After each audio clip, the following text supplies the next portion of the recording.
ঘটনার শুরুটা যখন তাদের মুখ থেকে শুনছিলাম তখন চিন্তা করছিলাম এত কিছু হলো কিভাবে।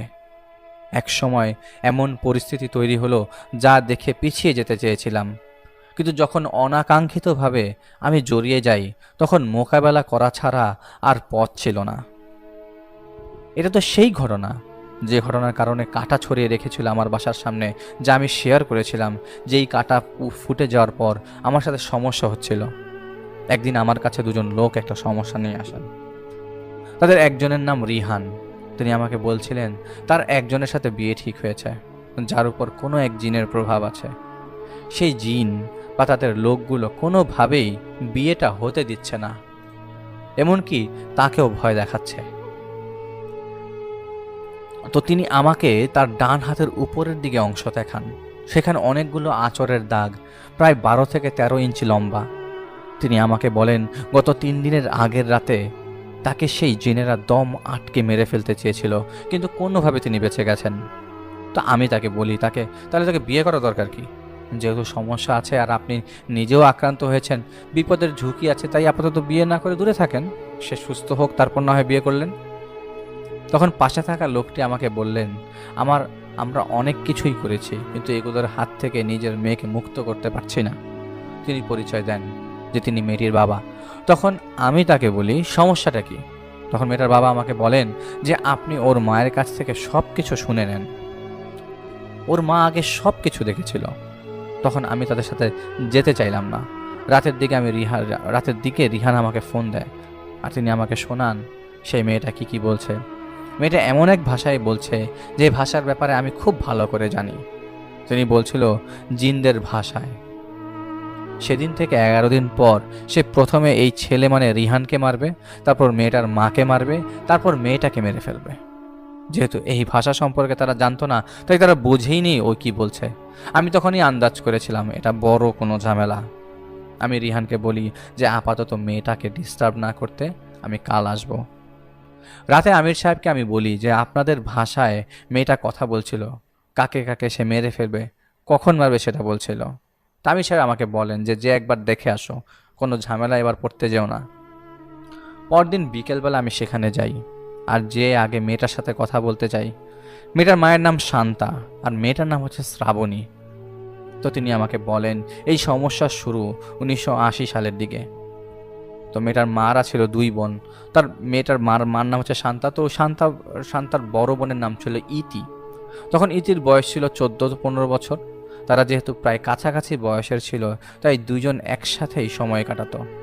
এক সময় শান্তা মানে শ্রাবণীর মা খেয়াল করতে লাগলেন রাতের বেলা তার বড় বোন কার সাথে যেন ফিসফিস করে কথা বলতো, ফিক করে হাসতো, যেন কারোর সাথে সে গল্প করছে। তো ইতি বেশ রাত পর্যন্ত এইভাবে অদৃশ্য কারোর সাথে কথা বলতো। এটা দেখে শ্রাবণীর মা মানে শান্তা যখন তাকে জিজ্ঞেস করতো কি করছিস আপা, তখন সে রীতিমতো ঘুমের ভান ধরে শুয়ে থাকতো, আর কোনো কথা বলতো না। তো একদিন রাতে তিনি বিরক্ত হয়ে তার বোনকে জিজ্ঞেস করলেন, এই তুই ঘুমাস না কেন, এত জ্বালাস কেন? কাল মাকে বলে তুই রাতের বেলা বকবক করিস। এটা বলে তিনি বাম কাত হয়ে শুয়ে পড়েন। হঠাৎ রাতের বেলা তার ঘুম ভেঙে যায়। তিনি দেখতে পান তার বড় বোন চুলগুলো খোলা, 2 পা শূন্যে তুলে 2 হাতে ভর করে তার পাশে দাঁড়িয়ে আছে। তিনি চিৎকার দিতে দিতে বেরিয়ে আসেন ঘর থেকে, আর তার বাবা মায়ের ঘরের দিকে চলে যান। হইহুলের কারণে সবাই জেগে যায়, আর শান্তা মানে শ্রাবণীর মা তাদের বলেন তিনি কি দেখেছেন। সব শুনে তাদের ঘরে তাদের বাবা মা গেলে তারা দেখতে পান তখনও ঘুমাচ্ছে ইতি। এত শোরগোল হলো, কিন্তু তার ঘুমই ভাঙে নাই। সবাই তাকে ডাকলো, সে উঠে বসে, কিন্তু বলতে পারে না কি হয়েছে। এদিকে শান্তা তার মা বাবার দিকে আর দাদিকে বলে দেন যে রোজ যাতে তার বোন কার সাথে যেন কথা বলে। এটা শুনে পরদিন ইতির সাথে তার বোন না থেকে তার দাদি থাকতে আসে। তার একটাই উদ্দেশ্য ছিল, কার সাথে ইতি কথা বলে তা দেখবে, কারণ তখনকার সময় এমন কর্মকাণ্ড হলে তা মেনে নেওয়া হতো না। ইতির দাদি শুয়েছিলেন কিন্তু জেগেছিলেন, বুঝতে দেননি। বাইরের চাঁদের আলোতে জানালার পাশ দিয়ে পরিষ্কার সবকিছু তখন দেখা যাচ্ছিল। বেশ রাত যখন হলো, একটু ঘুম ভাব যখন ওনাকে পেয়ে বসলো, তিনি দেখতে পেলেন একটা পাখি তাদের ঘরে এসে প্রবেশ করলো জানালা দিয়ে, আর ফ্লোরে সেই পাখি নামতেই একটা মানুষ রূপে রূপান্তরিত হয়ে গেল। এটা দেখে ততক্ষণে ইতির দাদি তীব্র ভয় পেয়ে যায়, আর সেই অবয়ব ইতির বিছানার পাশে বসে। ইতির দাদি ভয়ের কারণে দোয়া দুরুদ পড়তে যাবেন, সেই সময় সেই অবয়ব ভেসে এসে তার সামনে এসে দাঁড়ায়। সেই অবয়ব যেখানে দাঁড়িয়েছিল সেখান থেকে থাকা অবস্থায় মাথায় নুয়ে ঝুঁকে তাকিয়ে রইল ইতির দাদির দিকে। সেই চেহারাটা ছিল কালো শুকনো, তার ঠোঁটের দুই কোণের জায়গাটা ছিল জ্বলন্ত কয়লার মতো, কারণ আমি নিজেই তাকে দেখেছিলাম। সেই চেহারা দেখে তিনি নিজেই বেহুশ হয়ে যান। বেশ সকালবেলা ডাকাডাকির পর তার ঘুম ভেঙে যায়। দুপুরের দিকে তিনি ইতি শান্তার মা আর বাবাকে ডেকে নিয়ে খুলে বলেন রাতে উনি কি দেখেছিলেন। তিনি বলেন যে মেয়ের বিয়ে দিতে হবে, কারণ বয়স হয়ে গেছে আর এখন ভূতের নজর পড়ে গেছে, পরেটা জানাজানি হলে বিয়ে আর দিতে পারবে না। কিন্তু তার কথা ইতির মা বিশ্বাস করতে পারেনি, তাই তিনি নিজেই তার মেয়েদের সাথে থাকতে লাগলেন। 2 থেকে 3 দিন কিছুই হয়নি। এর মধ্যে একদিন বিকালবেলা হঠাৎ ইতিকে দেখতে আসে পাত্রপক্ষ, এবং তখনই তারা 3 দিন পর বিয়ের দিনক্ষণ ঠিক করে ফেলেন। সবাই খুব খুশি হলেও ইতি খুশি ছিলেন না। তিনি মেনে নিতে পারেননি তার অমতেও তার পরিবার তার বিয়ে হুট করে ঠিক করে ফেলে। তাই সে সব দোষ তার দাদিকে দেয়, যে দাদির কারণেই আজ ওর অমতে বিয়ে ঠিক করে ফেলা হয়েছে। আসলে তারা জানতো না যে কি হতে যাচ্ছিল তাদের সাথে। যেদিন ছেলেপক্ষ ইতিকে দেখে বিয়ের দিন ঠিক করে যায়, সেদিন ইতি কিছু না খেয়ে শুয়ে পড়ে। বিয়ের বাজার করতে হবে, তাই ইতির বাবা সেদিন বাড়িতে ছিলেন না। রাতের বেলা ইতির মার ঘুম ভেঙে যায়। তিনি দেখতে পান ইতি ভয়ানকভাবে চুলগুলো চেহারার সামনে রেখে দাঁড়িয়ে আছে। প্রথমে ভয় পেলেও তিনি বলেন, এই ইতি, ঘুমাতে যা, দাঁড়িয়ে আছিস কেন? কিছু না বলে ইতি ঘর থেকে বের হয়ে দাদির ঘরে চলে যায়। তিনি কিছু না বুঝেই উঠতে যাচ্ছিলেন, তখন তিনি দেখতে পান হঠাৎ দেয়াল ভেদ করে শুকনো কালো চেহারার এক অবয়ব তার পায়ের হাঁটু পর্যন্ত অংশ চেপে ধরেছে, আর সেই অবয়ব তার চুলগুলো ধরে তার মাথা দেয়ালে ঠুকাতে লাগলো। এবার তার ঘুম আসলেই ভেঙে গেল। আর তখন তিনি স্বপ্নের মধ্যে দেখছিলেন। তিনি কিছু মনে না করে উঠে বসেন বাথরুমে যাওয়ার জন্য। তিনি কি মনে করে একবার তার শাশুড়ির ঘরে যান। তিনি দরজার কাছে এসে দেখতে পান সেই ঘরে কালো বোরকা পরা অনেকগুলো ছায়াশক্তি তার শাশুড়িকে ঘিরে ধরে রেখেছে। এদের মধ্যে একজনের হাতে কিছু ছিল। সে তার এক হাতে তার শাশুড়িকে গলা চেপে ধরে রেখেছে, আর অন্য হাতে থাকা চকমকে বস্তুটা নাড়াচ্ছে। তিনি ভয়ে মা বলে ফেলে। সময় সেই অবয়বের সাথে তার চোখাচোখি হয়। তিনি ভয়ে তার মেয়েদের ঘরে চলে এসে গেট লাগিয়ে মেয়েদেরকে জড়িয়ে ধরে শুয়ে থাকেন আর দোয়া দুরুদ পড়তে লাগলেন। এদিকে বারবার গেটটা ধাক্কা দেওয়া হচ্ছিল আর মহিলা কণ্ঠে গেট খুলতে বলছিল, কিন্তু তিনি গেট আর খুলেননি। এভাবেই তিনি একসময় ঘুমিয়ে পড়েন, আর সকালে ঘুম থেকে উঠেই আগে শাশুড়ির ঘরে যেয়ে দেখেন শাশুড়ি একদম ঠিক আছেন। নামাজের শেষ করে নামাজে বসে তসবিহ গুনছেন। তিনি রাতের কথা বললে তার শাশুড়ি তাকে বলে, মেয়ের সাথে সাথে এখন তোমার উপরও মনে হয় নজর পড়েছে, যাও হুজুরের কাছ থেকে পানি পরায় এনে খাও, আর নাতিনটাকেও খাওয়াও, ভালোই বিয়ে যেন হয়ে যায়। এদিকে বিয়ের আগের দিন মাগরিবের পর থেকেই কেমন যেন থমথম একটা পরিবেশ ছিল পুরো বাড়ি জুড়ে। গ্রামে থাকতেন তারা, কিন্তু জেলা সদরের কাছেই ছিল তাদের এলাকা।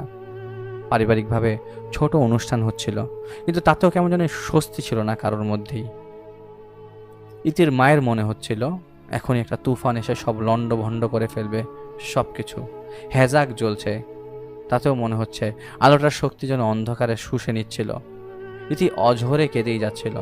রাতে সবাই ঘুমিয়ে পড়ল। মাঝরাতে দাদির চিৎকারে ইতির মা বাবার ঘুম ভেঙে গেল। তারা দুইজনেই সেই ঘরে যে দেখতে পেলেন এক নারকীয় হত্যাযজ্ঞ চলছে। ঘরে হালকা হারিকেনের আলোতে দেখছিলেন কালো বোরকা পরা অনেকগুলো মহিলা উল্লাস করছিল, আর একজন তার দাদির চুল ধরে তার মাথা দেয়ালে ঠুকিয়ে যেতে লাগলো। ততক্ষণ ইতির বাবাকে পেছন থেকে একজন বোরকা পরা মহিলা মাথা সজোরে দেয়ালে ধাক্কা দিয়ে ঠুকে দিয়ে ফেলে দেয়, আর ইতির মাকে চিৎকার করে কি যেন বলতে থাকে, কিন্তু চাপের কারণে তিনি জ্ঞান হারান। সকালে মেয়েদের ডাকাডাকিতে তাদের ঘুম ভেঙে যায় দাদির ঘরের সামনেই। তারা ঘুম থেকে উঠেই তাদের সরিয়ে দেয় এবং আশপাশের আত্মীয় স্বজনদের ডেকে আনেন। ইতির দাদির লাশ বিছানাতেই ছিল। সবাই এসে দেখেন তিনি মারা গেছেন, কিন্তু রাতে ঘরের যেমন তাণ্ডব হয়েছিল দেখেছিলেন তার ছিটে ফোঁটাও ছিল না। বিয়ের দিন ইতির দাদি মারা যাওয়ার কারণে বিয়ের ডেট পিছিয়ে যায়। তার লাশ দাফনের পর বিশ্বস্ত 2জন আত্মীয়কে সব কিছু বলেন তারা এই কয়দিন আর গত রাতে কি দেখেছেন। তাদের সাথে পরামর্শ করে গোপনে বিয়ে দেওয়ার চেষ্টা করেন ইতির বাবা মা, কারণ তারা ধরে নিয়েছিল কোনো ছেলে জিন ইতিকে পছন্দ করে, এজন্য এত কিছু হচ্ছে। বিয়ে একবার হয়ে গেলে আর কিছু হবে না। তাই পরদিন একদম হুট করেই ইতির বিয়ে দেওয়া হয়েছিল এক পাত্রপক্ষের কাছে, সমস্যাটা লুকিয়ে। ইতির প্রবল অনিচ্ছার বিরুদ্ধে ছিল তার সেই বিয়েটা। তারা তো চেয়েছিল মেয়ের সুখ, কিন্তু সমস্যার সমাধান না করেই যেই সুখ তারা চেয়েছিলেন, সেই সুখ যে আরও কতজনের প্রাণ হরণ করতে যাচ্ছিল তা তো তারা জানতো না। বিয়ের রাতে ইতিকে প্রায় জোর করে এরা তার স্বামীর সাথে পাঠানো হয়। বেশ রাতের দিকে একটা বিশাল চিৎকারের শব্দে ইতির শ্বশুরবাড়ির লোকের সবার ঘুম ভেঙে যায়। শব্দের উৎস খুঁজতে গিয়ে তারা টের পায় ইতির স্বামীকে খুঁজে পাওয়া যাচ্ছে না, আর ইতি অজ্ঞান। বাড়ির অদূরে একটা জায়গায় রক্তাক্ত অবস্থায় খণ্ডিত লাশ পাওয়া যায় ইতির স্বামীর। প্রচণ্ড ক্ষোভ নিয়ে যে কুড়াল জাতীয় ধারালো কিছু দিয়ে এলো পাতারি আঘাত করে এমন অবস্থা করেছে তা চেনার উপায় ছিল না। বিয়ের জামার কাপড় তখনও ইতি পরা ছিল। এদিকে ইতির জ্ঞান ফেললে ইতিকে অনেক কিছু জিজ্ঞাসা করা হয়, কিন্তু ইতির শুধু মুচকি হাসি। ভোর হওয়ার পর সব জানাজানি হয়ে যায়। ইতির বাবা চাচারা আসেন। মৃত ছেলের পক্ষের লোকজন তাদের অপদস্থ করেন এই বলে যে মেয়ের উপর ভূতের ছায়া, তারপরে কেন তারা এটা বলেনি, যার জন্য এক নিরপরাধ লোকের জান গেল। সেই বাড়ির লোকেরা এই থেকে মুচকি হাসি দেখতে দেখে বুঝে গেছিল কি সমস্যা। ইতিকে বাড়ি নিয়ে আসা হয়, আর সবাই জেনে গিয়েছিল ইতির সাথে সমস্যা আছে। ইতিকে ওর মা জিজ্ঞেস করেন কি হয়েছিল, তখন ইতি বলেন তাকে ঘরে রেখে গিয়েছিল সবাই, তার মন খারাপ, তাই সোয়াইবি এসেছিল তার কাছে। সোয়াইবি বলেছিল সে তাকে খুশি করবে। এরপর সে আর কিছু জানে না। সোয়াইবিকে জানতে চাইলে প্রথমে বলেন, এবং বলতে না চাইলেও পরে ইতি বলে যে বাইরে যখন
তাদের সাহায্য করতে চাইছিল না।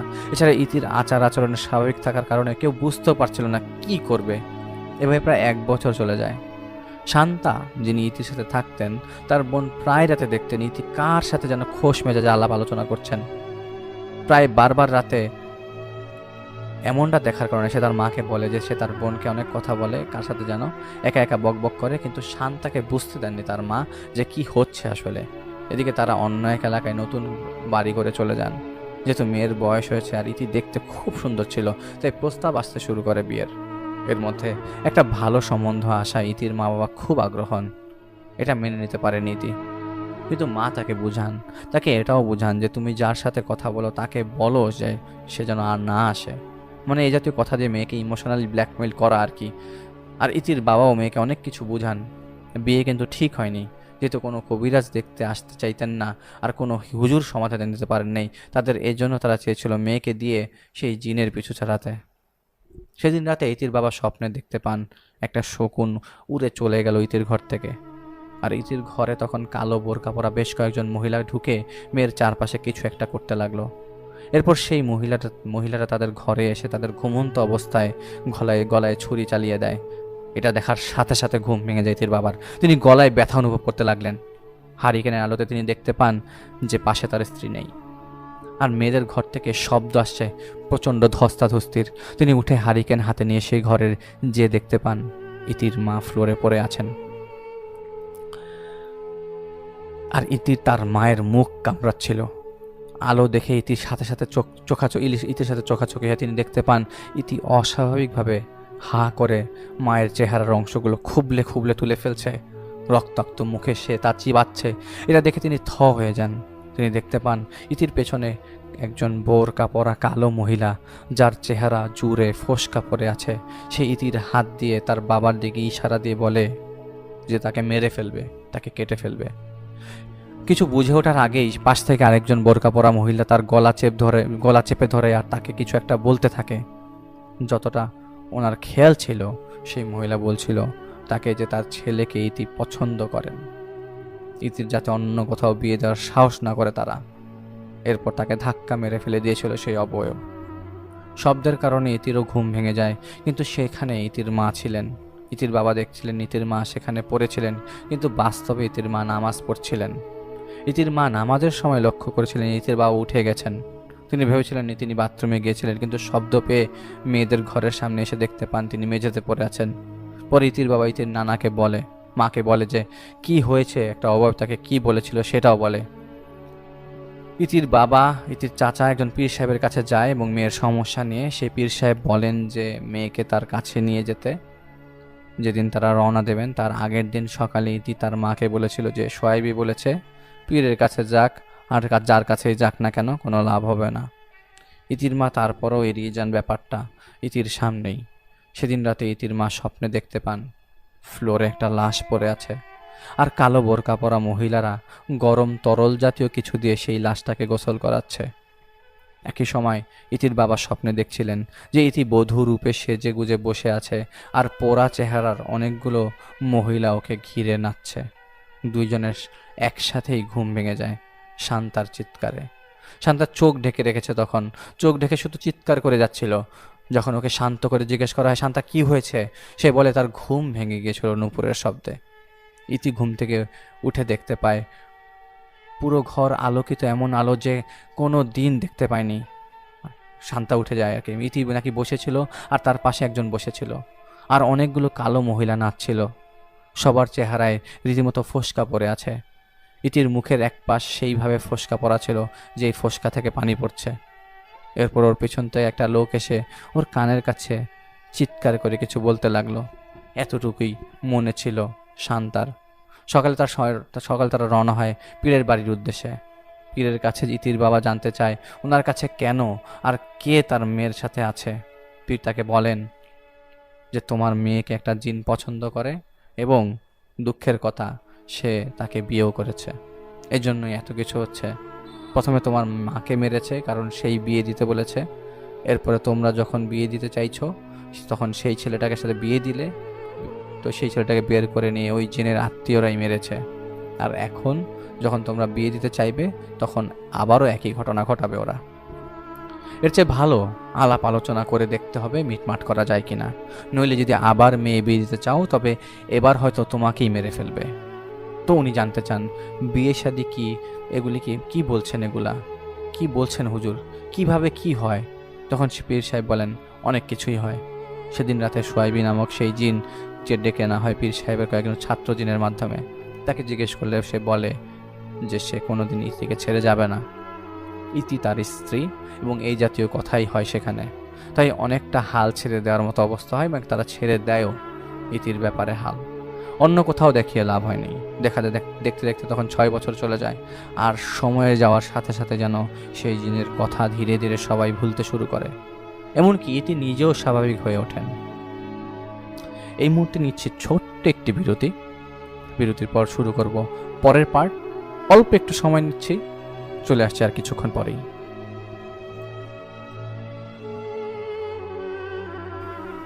তো শান্তার বিয়ে অনেক আগেই হয়ে যায়। একটি পারিবারিক অনুষ্ঠানে একজনের সাথে ইতির পরিচয় হয় তখন, আর তার নাম হচ্ছে আবু হামিদ। সেই থেকে তাদের মধ্যে সম্পর্ক গাঢ় হয়। বিয়ের প্রস্তাব আসে, কিন্তু সেই পুরাতন বিভীষিকার কথা ভেবে ইতির মা বাবা দুইজনই না করে দেন। কিন্তু সেই লোক নাছোড়বান্দা ছিলেন, জানার জন্য কেন তারা না করছেন। অনেক পীড়াপিড়ি করার পর ইতি নিজেই বলেন কি হয়েছিল তার জীবনে। ইতি আসলে কাউকেই কিছু বলেননি, আর তার সেই জিনের সম্পর্কে ব্যাপারে কাউকে কিছু জানায়নি। আর ইতির উপর প্রবল টান থাকার কারণে হামিদ সাহেব সব শুনেই রাজি করান তার পরিবারকে, এবং সে নিজেও রাজি হন। আর ইতি নিজেও বলেছিলেন যে সেই জিন আসে না আজ বছর খানেক হয়। তাই অনেক আলাপ আলোচনা করে শেষ করা, বিয়ে ঠিক করা হয় দুইজনের। হলুদের অনুষ্ঠানের দিন ইতিকে খুঁজে পাওয়া যাচ্ছিল না। অনেক খুঁজে ইতিকে পাওয়া যায় তাদের বাড়ির ছাদে। প্রচণ্ড মারধর তাকে করা হয়েছিল। তা দেখে সবাই বুঝে গেছিল আর কি। তাকে নিচে নামিয়ে এনে ঠিকঠাক করে জিজ্ঞেস করা হলে সে বলে সে আয়নার সামনে বসে সাজছিল। তখন পিছন থেকে বেশ মোটা কালো বোরকা পরে সোয়াইবির মা এসেছিল। তিনি বলছিলেন তাদের ভাষায় যে আমার ছেলের আমানত তুই, আর তুই ধোঁকা দিচ্ছিস। তোর পুরো বংশকে ছারখার করে দেব বলেই তাকে সজোরে মারতে শুরু করেন। এরপর আর তার মনে ছিল না কিছুই। এটা শুনে সাথে সাথে বিয়ে বাতিল করে দেওয়া হয়। ইতির বাবা কারণ তারা জানেন কি হবে। তার বাবা মা জানতো যে এই ঝামেলা হয়ে যাবে যদি এটা বিয়ে দেওয়া হয়, যদি বিয়ে যাওয়ার জন্য সামনে আগায়। সেদিন রাতে হামিদের বাড়িতে হামিদ ঘুমাচ্ছিলেন, যে ছেলেটার সাথে ইতির বিয়ে হয়ে ঠিক হয়েছিল। তাদের বাড়ির মূল দরজায় কারা নাড়ছিল তীব্রভাবে, এবং তীব্র শব্দ আসতে শুরু করে সেই কারা নাড়ার। সেই শব্দে সকলের ঘুম ভেঙে যায়। তারা কেউ মূল গেট খুলতে চাইছিল না। সেই সময় তাদের ঘরের উপরে ছাদে সামনে ধাম করে কে জানি বাড়ি মারতে লাগলো। তো দরওয়াজা খোল হারামকে পে দাইশ, ঠিক এই কথা বলছিল ভয়ানক মেলি কণ্ঠে। সেই রাতে তারা আর বের হননি। এদিকে হামিদের মা বাবা আর কোনো মতেই চাইছিল না বিয়ে হোক। এজন্য তারা নিজেরাই হাত জোর করে ঘরের ভেতর থেকে ক্ষমা চাইছিল যেন তারা ছেলেকে তারা মাফ করে দেন। সকাল হওয়ার পর দ্রুতই তারা একজন হুজুরের কাছে যান। সব শুনে তিনি বলেন যে তিনি ডাকবেন সেই জিনকে, এজন্য মেয়ে মানে ইতিকে এখানে আসতে হবে। ইতিকে সেখানে নিয়ে যাওয়া হয় এবং অনেক ডাকাডাকি করেও কোনো সাড়া পাওয়া যাচ্ছিল না সেই জিনদের। যেহেতু সমস্যাটা কঠিন হয়ে গেছে, এজন্য সেই হুজুর একটা চিঠি লিখেন জিনের বাচ্চার উদ্দেশ্যে। চিঠিতে লিখেছিলেন এবং এখানে ছোট্ট করে একটি কথা বলেছিলেন, মানে আমি একটি কথা বলতে চাই এর মধ্যে, সেটি হলো আমি কাজ করছি অনেক দিন যাবৎ। আমির সাহেব আমাকে এমন কোনো বাচ্চার কথা বলেননি, তাই আমি জানি না কোনো বাচ্চা আছেন কি না।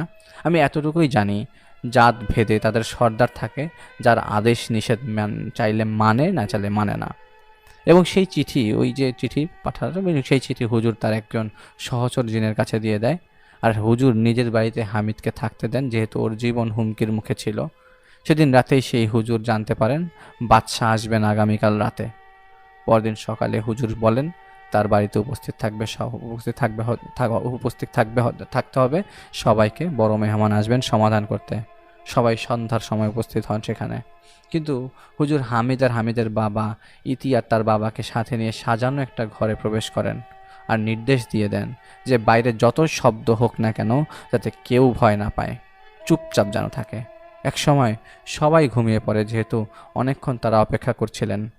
ইতি শুনতে পান যে একটা ঘোড়ার গাড়ি এসে থেমেছে সেই ঘরের সামনে, আর কেউ বেশ ভারী কে সেই গাড়ি থেকে নামছে। ইতির মনে হলো যে কেউ দরজা ভেদ করে ঘরে প্রবেশ করছে। ইতি শুনতে পায় যে হুজুরকে আরবিতে কিছু একটা বলতে। হুজুর এরপর একে একে সবার নাম এবং পরিচয় সেই বাচ্চাকে শোনান।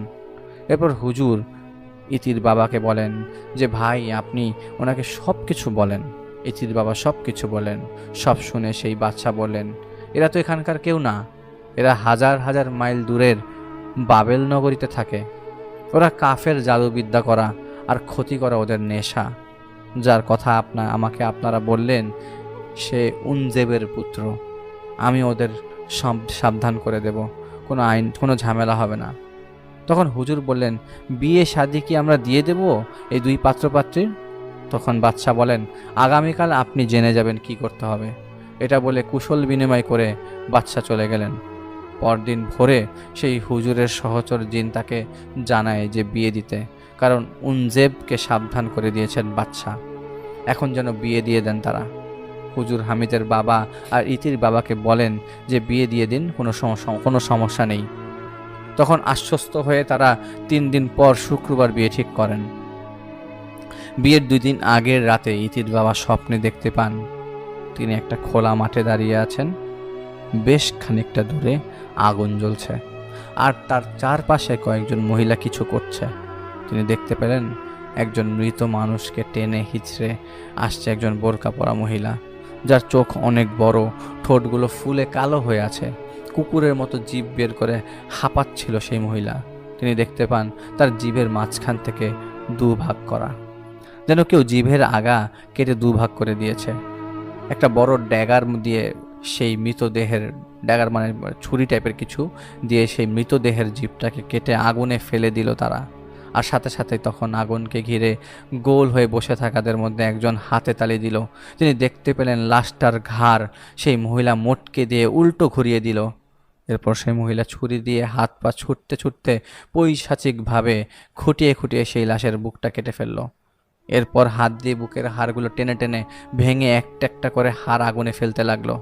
এরপর সেই মহিলা একটা হাত ঢুকিয়ে দিয়ে সেই লাশটার শরীর থেকে হৃৎপিণ্ড বের করে নিয়ে আসে। ইতির বাবা দেখে যে হৃৎপিণ্ড বের করার সময় সেই লাশটা কাঁপছিল থরথর করে, হাড় ঠোঁটের কোণ থেকে রক্ত বের হয়ে গড়িয়ে পড়তে লাগলো। তখন আগুন ঘিরে গোল হয়ে বসে থাকা বোরকা পরা মহিলাদের মধ্যে একজন উঠে দাঁড়ায়। সে তার এক পা সেই লাশের চেরা বুকের উপর রেখে হাত দিয়ে সে হৃৎপিণ্ডটি নেয়। এরপর আগুনের সামনে এসে মাটিতে হৃৎপিণ্ডটি রাখে। এরপর একটা পেরেক নিয়ে সেই হৃৎপিণ্ডটা গেঁথে দেয়। গেঁথে দেওয়ার সময় সেই লাশটা ব্যথায় গুঙিয়ে ওঠে। এভাবে একে একে অনেকগুলো পেরেক গাঁথা হয়। তারপর সেই হৃৎপিণ্ডটি তারা দুই হাতে উপরে তুলে নিয়ে নাচতে শুরু করে। ইতির বাবা স্বপ্নে দেখতে পাচ্ছিলেন যে হৃৎপিণ্ডটির বিট করছিল তখনও। এরপর সেই মোটা মহিলা উঠে যে একটা ছুরি দিয়ে সেই লাশটির শরীর থেকে চামড়া তুলতে শুরু করে। আরেকজন মহিলা কারোর উদ্দেশ্যে কিছু মন্ত্র পড়ছিল। আর সেই সময় যারা হৃৎপিণ্ডটি হাতে নিয়ে নাচছিল তারা নাচার সময় হুট করে থেমে যায়, আর এক ফোঁটা রক্ত সেই হৃৎপিণ্ড থেকে মাটিতে এসে পড়ে। ঠিক তখনই আগুনের ভেতর থেকে একটা ভয়ানক দেখতে শয়তান তার মাথা বের করে। সেই রক্তটা চেটে খেয়ে ফেলে পুনরায় সেই আগুনের মধ্যে ঢুকে যায়। আর তা দেখে যেন খুশিতে তারা ফেটে পড়ে। তিনি দেখলেন যেই লাশের সাথে এত কিছু হলো সেই লাশটি ছিল হামিদের। ইতির বাবার ঘুম ভেঙে যায়, আর তিনি বসে তখন ঘামতে লাগলেন। কি দেখলেন এতক্ষণ? এটা ভাবতে ভাবতে নিচে নেমে দেখতে পান যে গোল করে লাল দাগ কাটা। তিনি দেখতে পান সেই কাটা হৃৎপিণ্ড তার বিছানার পাশেই। পেরেক গাথা সেই হৃৎপিণ্ডটি তখনও ধুক ধুক করে কাঁপছে। এটা দেখে তিনি ভয় পেয়ে তার স্ত্রীকে ডেকে তোলেন, কিন্তু কিছু তাকে বলেননি। তার স্ত্রী তাকে বলেন যে কোনো স্বপ্ন দেখে ভয় পেয়েছ? ভয় পাবে এজন্য তিনি কিছু বলেননি তার স্ত্রীকে। কিন্তু বিয়ের আগের দিন মানে পরের রাতে ভোরের দিকে ইতির মা স্বপ্নে দেখতে পান একটা কালো ছায়া জানালা দিয়ে ইতির দিকে তাকিয়ে আছে। সেই ছায়াটা ধীরে ধীরে ইতির পাশে এসে বসে, ওর কপালে কিছু একটা করে। এরপর সেই ছায়া চলতে শুরু করে দূরে পুরাতন বাড়ির পাশে যেখানে তারা শাশুড়িকে কবর দেওয়া হয়েছিল সেদিকে। সেখানে যে সেই ছায়ামূর্তি কবর খুঁড়তে শুরু করে, একদম যেভাবে আমরা কবর খুঁড়ি সেভাবে। তখন এক এক করে তারা চারপাশে এসে দাঁড়াতে শুরু করে সেই মহিলারা যারা ইতির মা বাবাকে দেখেছিলেন, যাদেরকে ইতির মা বাবা বারবার দেখেছিল। তারা হাত দুলে দুলে কিছু করছিল। সেই ছায়ামূর্তির কবর থেকে প্রায় টেনে তোলে ইতির দাদির লাশ, পচে যে কাফনটা লেপ্টে আছে বেশ কয়েকটা হাড়ের সাথে। এমনভাবে হাড়গুলো তারা ভাগ করে নিল যে এগুলো তাদের খুব বেশি প্রিয়। তখন তাদের মধ্যে থেকে সবচেয়ে বেশি মোটা মহিলা একটা শিশু বাচ্চাকে কোলে নিয়ে এসে সেই ছায়ার হাতে তুলে দিল।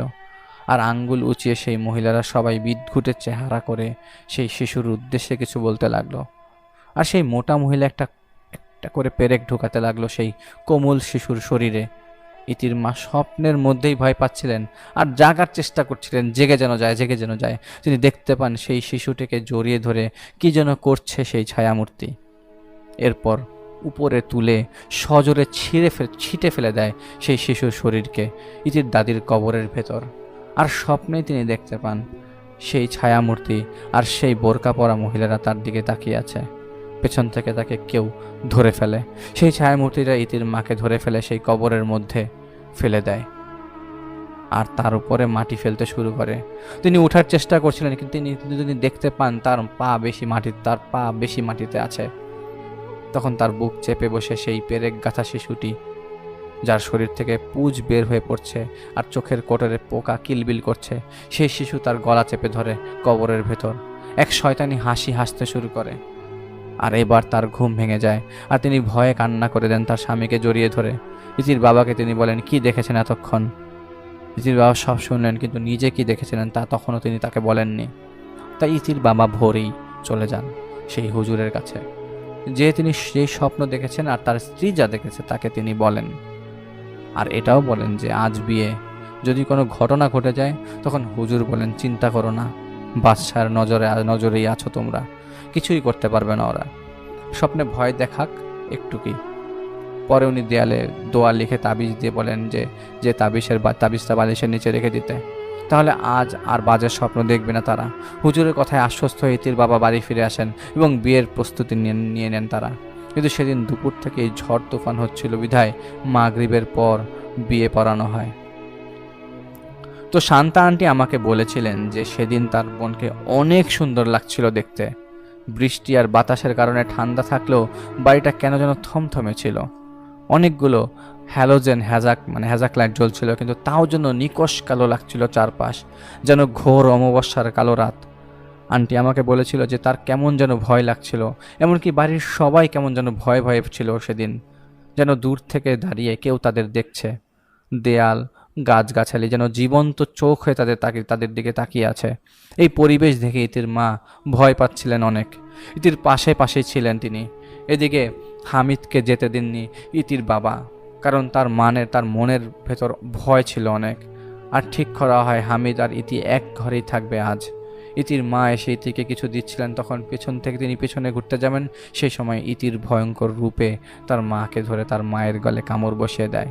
তার মা দেখতে পান ইতির দুই গাল ছেঁড়া, এক চোখ নেই আর এক চোখ বের হয়ে ঝুলে আছে, আর মাঝখান দিয়ে চেরা জীব বের করে হাসছে। তিনি কোনো মতে ইতির কাছ থেকে নিজেকে ছাড়িয়ে ঘর থেকে বের হতে যেতেই ইতির সাথে ধাক্কা খেয়ে পড়ে যান। মা করে গোঙাচ্ছিলেন, ভয়ে কাঁপছিলেন। ইতি বলেন যে তার মা ঘরে ঢুকে তাকে কিছু একটা তার টেবিলে রাখে। এর মধ্যে ইতি হেঁটে একটু দরজার ওপারে যে ফিরে আসতে না আসতেই তার মার সাথে ধাক্কা লেগে যায় তার মা পড়ে যায়। শকের কারণে তিনি আর কিছুই বলতে পারেনি। যে যার মতো পরে শুয়ে পড়ে হামিদকে তার ইতির ঘরে প্রবেশ করিয়ে দেয়। মধ্যরাত, গগন বিদারী এক চিৎকারে সবার ঘুম ভেঙে যায়। তারা শুনতে পাচ্ছিলেন মেয়েলি কণ্ঠে পৈশাচিক এক হাসি তাদের বাড়িকে চারদিক থেকে প্রদক্ষিণ করে যাচ্ছিল। সবাই যখন একসাথে জড়ো হলেন তখন তারা এক ভারী পুরুষের গলার একটা শব্দ শুনতে পান ইতির ঘরের ভেতর থেকে, সাথে ধস্তাধস্তির শব্দ। তারা কোনো সাড়া না পেয়ে দরজা ভেঙে ঘরে ঢুকে দেখতে পান হামিদ আর ইতি পড়ে আছে নিথর হয়ে। সেই সময়ে দূর গ্রাম থেকে একজন গ্রাম্য ডাক্তার এনে পরীক্ষা করে জানতে পান তারা দুজনই মারা গেছেন। কোনো রকমের চিহ্ন তাদের শরীরে ছিল না আঘাতের। এদিকে বিয়ে বাড়িতে শোকের ছায়া নেমে আসে। তাদের লাশ দাফন দেওয়া হয়। সেদিন রাতে ইতির বাবা স্বপ্নে দেখতে পান ইতি আর হামিদের কবরের পাশে কালো বোরকা পরা মহিলা এসে হাত দিয়ে জানোয়ারের ভঙ্গিতে তাদের কবরের মাটি খুঁড়তে খুঁড়তে ইতির লাশ তারা তুলে ফেলে। মহিলাদের মধ্যে থেকে সেই মোটা কালো মহিলা একটা ধারালো কিছু দিয়ে ইতির পেট কেটে ফেলে এবং শরীরে কিছু অংশ কেটে বের করে ফেলে। একটা ছোট্ট শিশুর মরা দেহ এনে সেখানে রেখে দেয় আর শিশুটির হাতের আঙ্গুলগুলো কেটে ফেলে। এরপর ইতির লাশের মুখে একটা একটা করে আঙ্গুল ঢুকিয়ে দিতে থাকে। এরপর ইতির লাশকে সেখানেই ফেলে দিয়ে পাশ থেকে মাটি তুলে ফেলে দেয়। হামিদের লাশ তুলে ফেলে সেই মহিলারা সেই লাশের উপর দাপাদাপি শুরু করে দেয়। লাশের জিভ টেনে ছিঁড়ে ফেলে তারা। এরপর হামিদের হাতের নখ তুলে ফেলে নিজেদের কাছে রেখে দেয়। এটুকু দেখার পরপর ইতির বাবার ঘুম ভেঙে যায়। মেয়ের শোকে শোকাহত বাবা এমন স্বপ্ন দেখে আর ভয় পায় না, কারণ এত কিছু দেখছিল তার কয়েকদিন যাবৎ। এবার তার মনে ক্রোধ জেগে ওঠে আর টর্চ নিয়ে তিনি বের হয়ে যান কবরের পাশে। তিনি যে দেখতে পান কবর ঠিকঠাক আছে, কিন্তু দেখে মনে হচ্ছে সদ্যই কবর দেয়া হয়েছে। এমন কি তিনি দেখেছিলেন ইতির পেট কেটে কিছু বের করা হয়েছিল। সেই জায়গাটা কেমন যেন তেলতেলে আর ভেজা। তিনি তখনই সেই হুজুরের বাড়ির উদ্দেশ্যে রওনা হন। হুজুর তাকে দেখে তাকে ভেতরে নিয়ে যান। ইতির বাবা কিছু বলার আগেই হুজুর বলেন, আমি জানি, আমাকে সব বলেছে। তখন ইতির বাবা রাতের স্বপ্ন আর কবরস্থানে নতুন করে মাটি ফেলার আলামতের কথা বলেন। তখন হুজুর বলেন, আপনি জানেন না, কিন্তু আমাকে বলতে হবে, আপনার মেয়েকে সেই জিনটাই মেরেছে। আমি জানতে পেরেছি যে সেই জিন ইতির অনুমতি নেয় 1.5 বছরের জন্য চলে গিয়েছিল কোথাও। কিন্তু এদিকে ইতি তো হামিদকে পছন্দ করে ফেলে। আপনার মেয়ে একটা জিনের সাথে সম্পর্কে জড়িয়ে গিয়েছিল, সেই সম্পর্ক তো শেষ হয়নি। ইতি কেমন মেয়ে?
শ্রাবণীর জন্ম হয়।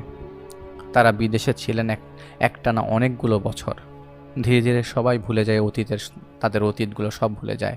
আর গেল বেশ কয়েক বছর আগে দেশে ফিরে আসেন তারা। দেশে ফিরে এসে ঘোরাঘুরি করেই সময় কাটাচ্ছিল শ্রাবণী রিহানের সাথে, যেহেতু তাদের মধ্যে সম্পর্ক ছিল এবং পারিবারিকভাবে তাদের বিয়ে ঠিক করা হয়। বিয়ের পর তারা বিদেশেই সেটেল হবে এটাও ঠিক হয়ে যায়। বিয়ের কেনাকাটায় সবাই ব্যস্ত হয়ে পড়েন। শ্রাবণী, রিহান এবং তাদের সাথে বেশ কয়েকজন একদিন রিকশায় করে যাচ্ছিল শপিং করার জন্য। শ্রাবণীর চোখ হঠাৎ রাস্তার পাশে দাঁড়িয়ে থাকার এক আতপরা চেহারার মহিলার দিকে 1-2 সেকেন্ডের জন্য পড়ে। যখন তাদের রিকশা চলছিল, তারা শপিং মলে ঢুকে কেনাকাটা করতে করতে একরকম বিচ্ছিন্ন হয়ে পড়ে সবার অগোচরে। শ্রাবণী বিচ্ছিন্ন হয়ে যায়, তাদের থেকে আলাদা হয়ে যায়। ঘুরতে ঘুরতে সে মলের এক পাশের অংশের দিকে চলে যায় লিফট খুঁজতে খুঁজতে। সেদিকের দোকানগুলো বন্ধ ছিল। কালো বোরকা পরা কেউ মেয়েটার দিকে পিঠ দিয়ে ফ্লোর পরিষ্কার করছিল। মেয়েটা লিফটে কোন দিকে সেটা জানতে চায় তার কাছে। তখন সেই মহিলা তার দিকে ঘুরে তাকায়। শ্রাবণী দেখল যে মহিলার চেহারাটা একদম প্রাণহীন শ্বেত বর্ণের, আর চোখগুলো যেন পুতুলের মতো বড় বড়, চোখ জুড়ে যেন সুরমা লাগানো। তার ইশারা মোতাবেক যে লিফট খুঁজে পায় শ্রাবণী। নামার সময় লিফটের বিদ্যুৎ চলে যায়। লিফটের মধ্যে একা থাকার কারণে মেয়েটা অপ্রস্তুত হয়ে যায় ভিতরে। লিফটের দরজায় শব্দ করতে লাগলো, ডাকতে লাগলো, আপনি একবার চিন্তা করে দেখুন, আপনি লিফটের ভিতরে আটকা পড়ে গেছেন। তখনই কীরকম লাগে। আর এখন তো হঠাৎ করে লিফট বন্ধ হয়ে গেল, কোনো সাড়া নেই, শব্দ নেই। সেই সময় লিফটের এক পাশের স্টিলের দেয়াল ভেদ করে একটা মহিলার চেহারা ভেসে বের হয়ে আসে। সেই মহিলা যাকে দেখছিল রিক্সা চলার সময়। হালকা আলোতে মেয়েটা দেখছিল মহিলার চেহারার একদিক পুড়ে গেছে, রক্তে ভরা গা, যার মধ্যে পোকা কিলবিল করছে। এটা দেখে ভয়ে চিৎকার করতে করতে লিফটের ভেতর থেকে নিচে কিভাবে যেন পড়ে গেল। আর তখনই যেন শ্রাবণীর হুঁশ ফিরে এলো। শ্রাবণী তাকিয়ে দেখে সে সেই ফ্লোরে দাঁড়িয়ে আছে, আর তার দিকে পিঠ দিয়ে কালো বোরকা পরা মহিলা ফ্লোর পরিষ্কার করছে। এদিকে রিহান পেছন থেকে ডাকছিল। শ্রাবণী বুঝতে পারছিল না কি হলোটা কি। সে কি স্বপ্ন দেখলো তখন হঠাৎ করে? সে তো এখানেই দাঁড়িয়ে আছে, মহিলাটাও কাজ করছে, তাহলে লিফট আর সেই চেহারা কোথার থেকে এলো? অবাক হয়ে গেল শ্রাবণী। পাত্তা না দিয়ে বাসায় ফেরে, কিছুই চিন্তা করে না। ওর কাছে তখন থেকে মনে হচ্ছিল এইমাত্র জেগে উঠেছে। তখন রাত 8টা, কিন্তু ওর মনে হতে লাগলো মাত্রই সকাল হয়েছে। আর মাথাটা কেমন হালকা লাগছিল ওর। তাই সেদিন আগেই ঘুমিয়ে পড়ে শ্রাবণী। সেদিন স্বপ্নে সে দেখে তার ঘরে বারান্দায় একটা শকুন বসে আছে। শকুনটা ফাঁক গলে বারান্দার ফ্লোরে নেমে যায়, আর পর্দা ভেদ করে একজন সুন্দর লোক তার ঘরে প্রবেশ করে তার বিছানার পাশে এসে দাঁড়ায়। একটু ঝুঁকে সে কিছু একটা তার বিছানার নিচে রেখে চলে যায় সেই বারান্দায়। এরপর স্বাভাবিকভাবেই ওর ঘুম ভেঙে যায় সকালে। কিন্তু কোনো কিছুকেই শ্রাবণী গুরুত্ব দেয়নি, যেহেতু স্বপ্ন সে দেখেছিল। ভেবে নিল গরম বেশি আর খুব বেশি ঘোরাফেরা করার কারণে, হই হুল্লোড়ের কারণে সে আসলে অস্থির হয়ে গেছে। তাই হয়তো তিনি এরকম ফিল করছেন। তাই বাবা মার সাথে কক্সবাজারে ঘুরতে যায় বেশ কয়েকদিনের জন্য। রিহান তাদের সাথেই যায়।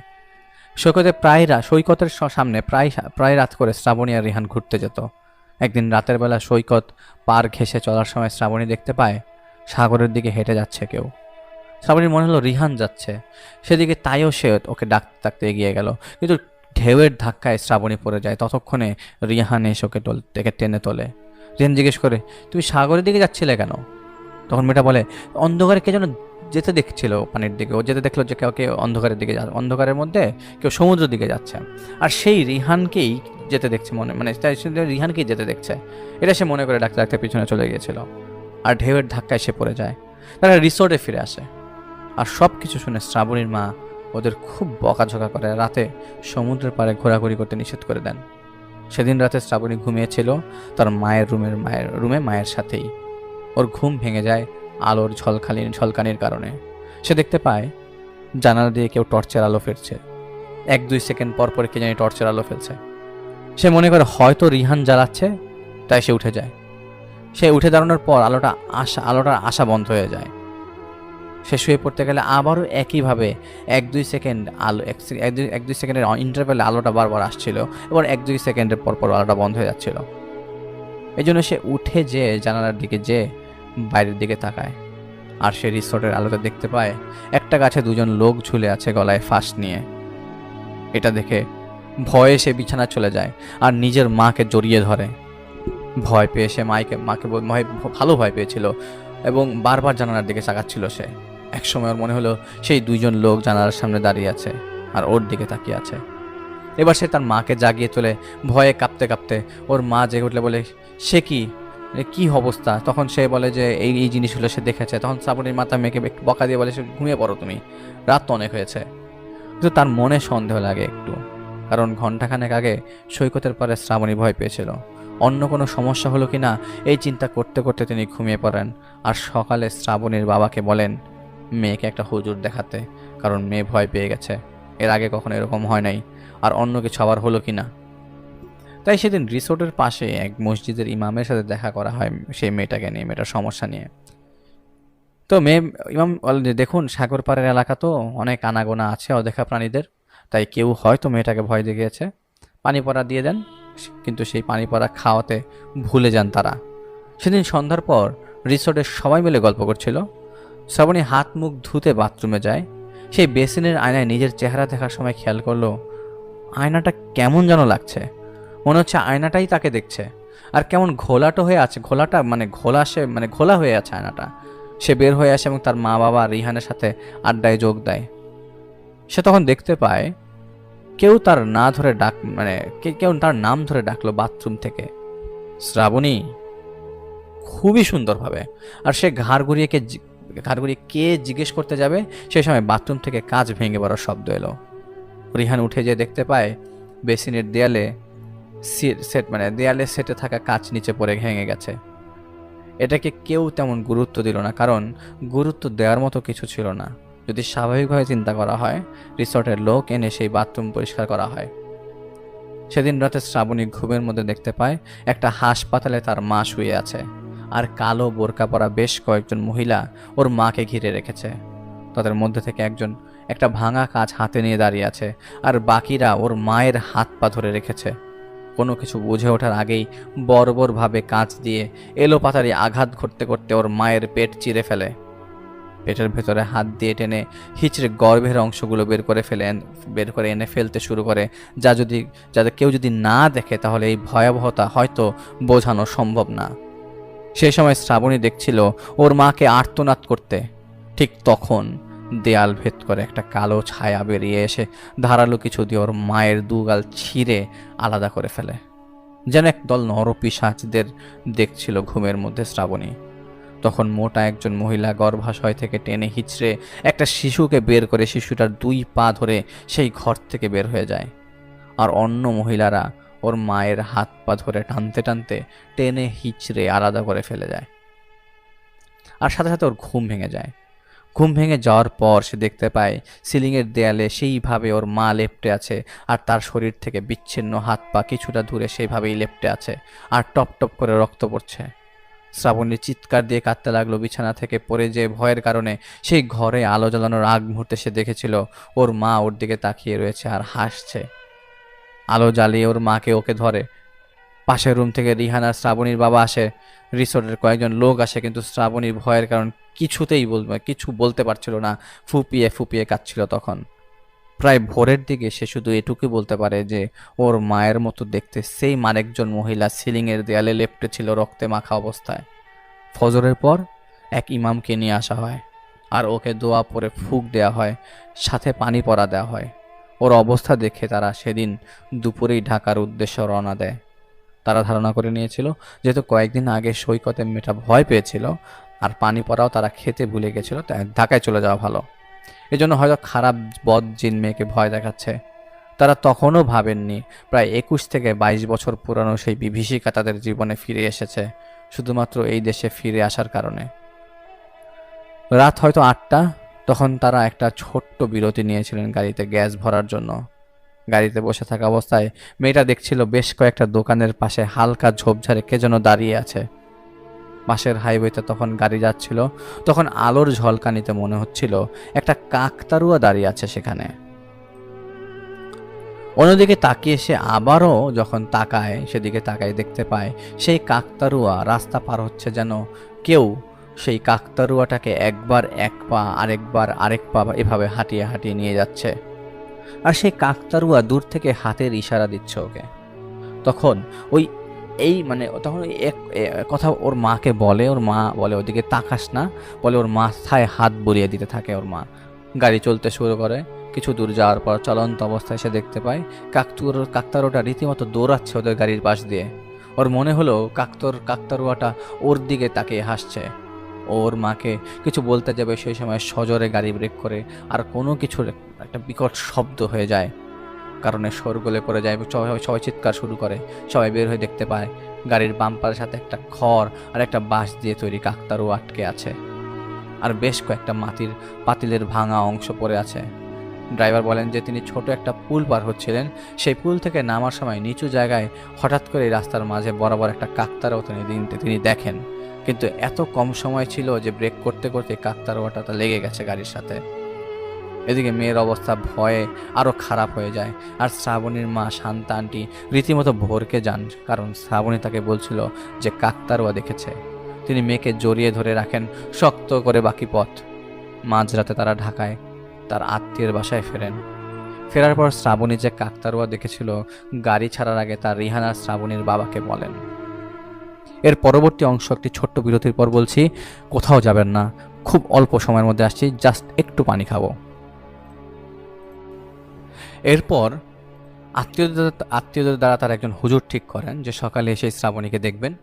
রেহান কোনো কিছুই বুঝতে পারছিল না হচ্ছেটা কি, আর ওর খুব কষ্ট হচ্ছিল শ্রাবণীকে এই অবস্থায় দেখে, যা ওর জন্য ছিল কঠিন। শ্রাবণীর মা সে রাতে মেয়েকে আর একা রাখেননি, বরং রাত জেগে তিনি বসে থাকেন, মেয়েকে দেখেন, রাতে যেন ভয় পায় না, যেন ভয় না পায়, এবং সারা রাত দেখে তাকিয়েছিলেন মেয়ের দিকে, ভয় পেয়ে আবার উঠে কিনা। সকালে একজন হুজুর এনে ঝাড়ফুঁক করেন শ্রাবণীকে। হুজুর বেশ কিছু কথা জিজ্ঞেস করেন, কিন্তু তেমন কোনো কথাই বলতে পারেনি শ্রাবণী। হুজুর ধারণা করেন যেহেতু মেয়েটার বিয়ে হবে আর বয়সও কম, হয়তো বদ জিন ওর পেছনে লেগেছে ওর ক্ষতি করবার জন্য। আপাতত বাইরে মেয়েকে যেতে দেবেন না, এবং বেশ কিছু জিনিসপত্র তিনি দেন ব্যবহার করতে শ্রাবণীকে। এই কথাটা বলার সময় রিহান আমাকে বলেন যে হুজুর যখন চলে যাচ্ছিলেন তখন হুজুরকে তিনি জিজ্ঞেস করেছিলেন যে কেন হুট করেই এমন কিছু কিভাবে হতে পারে। তখন হুজুর ওকে বলেছিলেন যে আগে তো শুনতে হবে মেয়েটা কি দেখেছে, একবার শুনে দেখি তারপর জানা যাবে কে কেন এগুলো করছে। হুজুর সন্দেহ করছিলেন যে কেউ চালান করলো কিনা, কারণ তারা মোটামুটি ভালো টাকা পয়সাওয়ালা লোক, এছাড়া বিয়ে শাদী হবে, কেউ হিংসা করে কিছু করতেও পারে। হুজুর পরে চলে যান। আমি তখন শান্তা আন্টিকে বলি, আন্টি আপনি বলুন। তিনি আমাকে বললেন যে 1-2 দিন পর একটু ঠিক হয় শ্রাবণী, কিন্তু মেয়ের কষ্ট হবে ভেবে মেয়েকে নিয়ে তিনি জিজ্ঞাসা করেননি ও কি কি দেখেছিল। সেদিন রাতে ধীরে ধীরে ঠিক হয়ে ওঠে শ্রাবণী। আর সব কিছু সে বলল, যা আমি বললাম এতক্ষণ সবাইকে। এদিকে বিয়ের দিনক্ষণ ঠিক হয়ে যায়, আর আগের মতোই স্বাভাবিক জীবনে ফিরে আসে শ্রাবণী। ভুলেও যায় সব কিছু। বিয়ের 7 দিন আগে তার গায়ে হলুদের একটি অনুষ্ঠান করেন। সেই সময় অনুষ্ঠান চলাকালীন সময়ে শ্রাবণী দেখতে পায় হঠাৎ 2জন বোরকা পরিহিত মহিলা অতিথিদের চারপাশ দিয়ে ঘুরছে, আর ওই দিকেই তাকিয়ে আছে এমনভাবে যেন ওই ঘাড় মটতে ওর দিকে এমনভাবে তাকিয়ে আছে, অতিথিদের পাশ দিয়ে ঘুরছে, আর মনে হচ্ছিল যে ওর ঘাড় মটকে দিবে। তারপর আবার গায়েব হয়ে যাচ্ছে আশেপাশ থেকে, আবারও ফিরে আসছে। সে তার মাকে বলার চেষ্টা করছিল, কিন্তু সুবিধা করতে পারছিল না, কারণ ওর মা ব্যস্ত ছিল। এদিকে বেশ রাতে অনুষ্ঠান শেষ হয়, আর ক্লান্তির কারণে কোনোভাবে ফ্রেশ হয়ে না খেয়েই শুয়ে পড়ে শ্রাবণী। রাত তখন 3টা পার হয়ে গেছে অলরেডি। ঘুমের মধ্যে শ্রাবণী দেখতে পেল কালো একটি ছায়া, যার মুখ অনেক বড়, চোখগুলো কালো, তাড়া করছে শ্রাবণীকে। সেই ছায়ার হাত থেকে বাঁচার জন্য এদিক ওদিক ছুটছিল, কিন্তু হঠাৎ সে দেখতে পায় রিহানকে ধরে দাঁড়িয়ে আছে সেই ছায়ামূর্তি। সেই ছায়ামূর্তি রিহানকে ধরে আছাড় মারতে থাকে এবং থেতলে ফেলে রিহানকে। এরপর সে শ্রাবণীকে ধরে ফেলে, আর ওর গলা চেপে ধরলে শ্রাবণীর ঘুম ভেঙে যায়। শ্রাবণী দেখতে পায় ওর বিছানায় চারপাশে বেশ কজন কালো বোরকা পরা মহিলা দাঁড়িয়ে আছে, যাদের হাতে মোমের মতো কিছু জ্বলছে। আর ফ্লোরে সে দেখতে পায় সাদা কাপড়ে মোড়ানো কেউ একজন শুয়ে আছে। ভয়ে চিৎকার করতে পারছিল না মেয়েটা। সে দেখে সাদা কাপড়ে জড়ানো মানুষের শরীরে আগুন ধরে গেল। সেই মহিলার সেই আগুনে জ্বলতে থাকা শরীরে চারপাশে এমনভাবে নাচতে শুরু করে যা কল্পনা করে লেখা মুশকিল। এত বৈশাচিকতা ছিল, যা দেখতে দেখতে দেখতে নির্জীব হয়ে যায় মেয়েটা। কাঁপতে কাঁপতে সেই শরীর নিস্তেজ হয়ে যাওয়ার পর আগুনটা ধপ করে নিভে যায়। আর দেয়াল ভেদ করে রিহানের রূপ নিয়ে সেই ছায়া শ্রাবণীর গলা চেপে ধরে। শ্রাবণীর এটাই মনে ছিল, রিহানের চেহারার এক পাশ পুড়ে গেছে, আর সে হাসছিল। জ্ঞান ফেরার পর সে দেখে তার মাথায় পানি দিচ্ছে তার মা, আর আত্মীয় স্বজনেরা ওর চারপাশে দাঁড়িয়ে আছে। সে তখনই তার মাকে বলে সে রাতে কি দেখেছে। আর তা শোনার পর শান্তা আন্টি ভয়ে কেঁপে ওঠেন। তিনি বুঝে গিয়েছিলেন কি হচ্ছে। তিনি তার স্বামীকে বলেন যে ওই সোয়াইবই আমার ক্ষতি করেছে, আমার মেয়ের ক্ষতি করছে, আর নিজেরাও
সেদিন রাতে শ্রাবণী ঘুমিয়েছিল, ওর সাথে ওর মাও ছিল।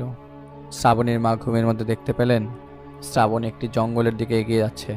সেই জঙ্গলের প্রবেশ মুখে একজন বোরকা পরা মহিলা দাঁড়িয়ে আছে। শ্রাবণীর হাত ধরে সেই মহিলা তাকে জঙ্গলের ভেতরে নিয়ে যায়, এবং এমন একটা জায়গায় তাকে নিয়ে যাওয়া হয় যেখানে চারপাশে ছোট ছোট শিশুদের কঙ্কাল পড়ে আছে। এর মাঝে বসিয়ে দেন শ্রাবণীকে সেই মহিলা, এবং বাকি মহিলারা শ্রাবণীকে ঘিরে নাচতে শুরু করে, যাদের প্রত্যেকের চেহারায় ছিল ফোস্কা ভরা। একজন মহিলা পাত্রে করে কিছু ভাঙা গ্লাসের টুকরো এনে দেয় শ্রাবণীকে খেতে। শ্রাবণী তা খেতে শুরু করে।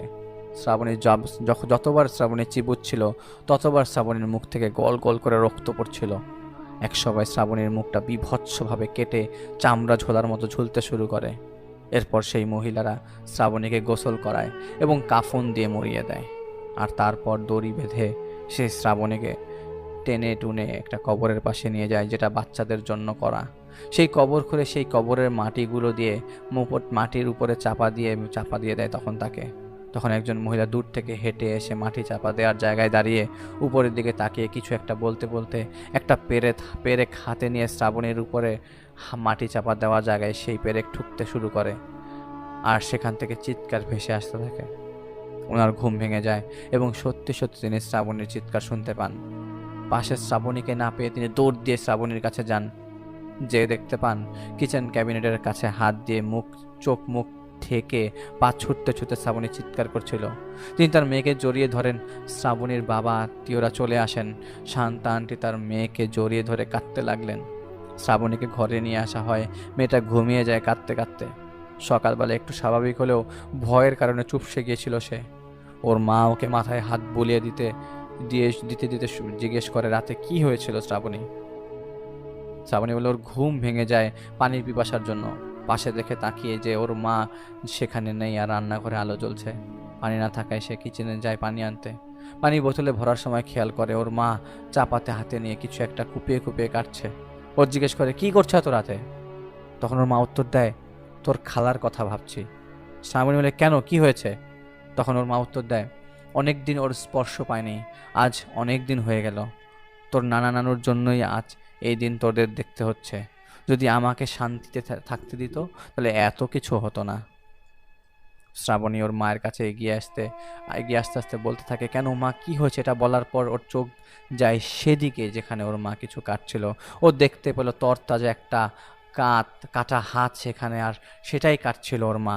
ভয়ে শক্তিহীন হয়ে দাঁড়িয়ে রইল শ্রাবণী, আর শুনছিল ওর মা রূপী সেই মূর্তি বলছে, আমি তো চলে গিয়েছিলাম তোর খালাকে বলেও ফিরে আসবো 1 বর্ষ পরেই। সাধনায় ছিলাম, আমাকে খবর দিল তোর খালা নাকি হামিদের প্রেমে পড়ে গেছে, বিয়ে ঠিক করে ফেলেছে। এত বড় বেইমানি করলো আমার সাথে। সাধনা ত্যাগ করলাম, মেরে ফেলতে চেয়েছিলাম সবাইকে, কিন্তু ইতির জন্য মাফ করে দিতে চেয়েছিলাম। এসে দেখি ওরা দুইজন এক ঘরে। বেইমান ইতিকে দেখলাম খুশিতে হাসতে হাসতে গল্প করছে। আমার ইতি আরেকজনের স্ত্রী কিভাবে হতে পারে? আমার স্ত্রীকে ছোঁয়ার সাহস হামিদ কিভাবে করলো? এরপর কি করেছিলাম জানিস? আগে হামিদের ঘাড় মুটকে দিয়েছিলাম, ধীরে ধীরে যতক্ষণ পর্যন্ত ওর দমটা না যায়। ইতি কাঁদতে কাঁদতে মাফ চাইছিল ওর বেইমানির জন্য। ওকে সান্ত্বনা দিয়ে জড়িয়ে ধরি। ইতি কাঁদছিল তখনও, কিন্তু সেই কান্না হামিদের জন্য ছিল। জড়িয়ে ধরে রেখেছিলাম। আমার বুকে মাথা রেখে অন্যের জন্য কাঁদছে। তখনও বেইমানি করছিল, এটা বলেই সেই কাঁটা হাতে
প্রাণীদের মতো।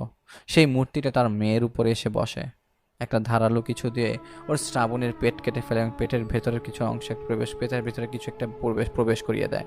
তা দেখে তিনি মেয়েকে বাঁচাতে সেই ছায়াটাকে ধরে ফেলেন এবং সেই ছায়ার গলা টিপে ধরেন। সাথে সাথে তার ঘুম ভেঙে যায়, আর তিনি নিজেই নিজের মেয়ের গলা টিপে ধরেছিলেন, আর শ্রাবণী কাঁপছিল ঘুমের মধ্যেই। তিনি তার হাত সরিয়ে মেয়েকে বুকে জড়িয়ে ডাকতে লাগলেন শ্রাবণীর বাবাকে, যিনি ফ্লোরে বিছানা পেতে শুয়েছিলেন। তারা দেখেন ঘুমের মধ্যে হুম হুম করে গোঙাচ্ছিল শ্রাবণী। আমি শব্দটা করলাম এই জন্য, কারণ এভাবেই শব্দটা না করতে বলা হয়েছে আমাকে। শ্রাবণী আর চেহারায় স্পষ্টভাবে কষ্ট পাওয়ার ছাপ তারা লক্ষ্য করছিলেন। পানি ছিটিয়ে অনেক দোয়া দুরুদ পরে শ্রাবণী হুঁশ ফিরিয়ে আনা হয়।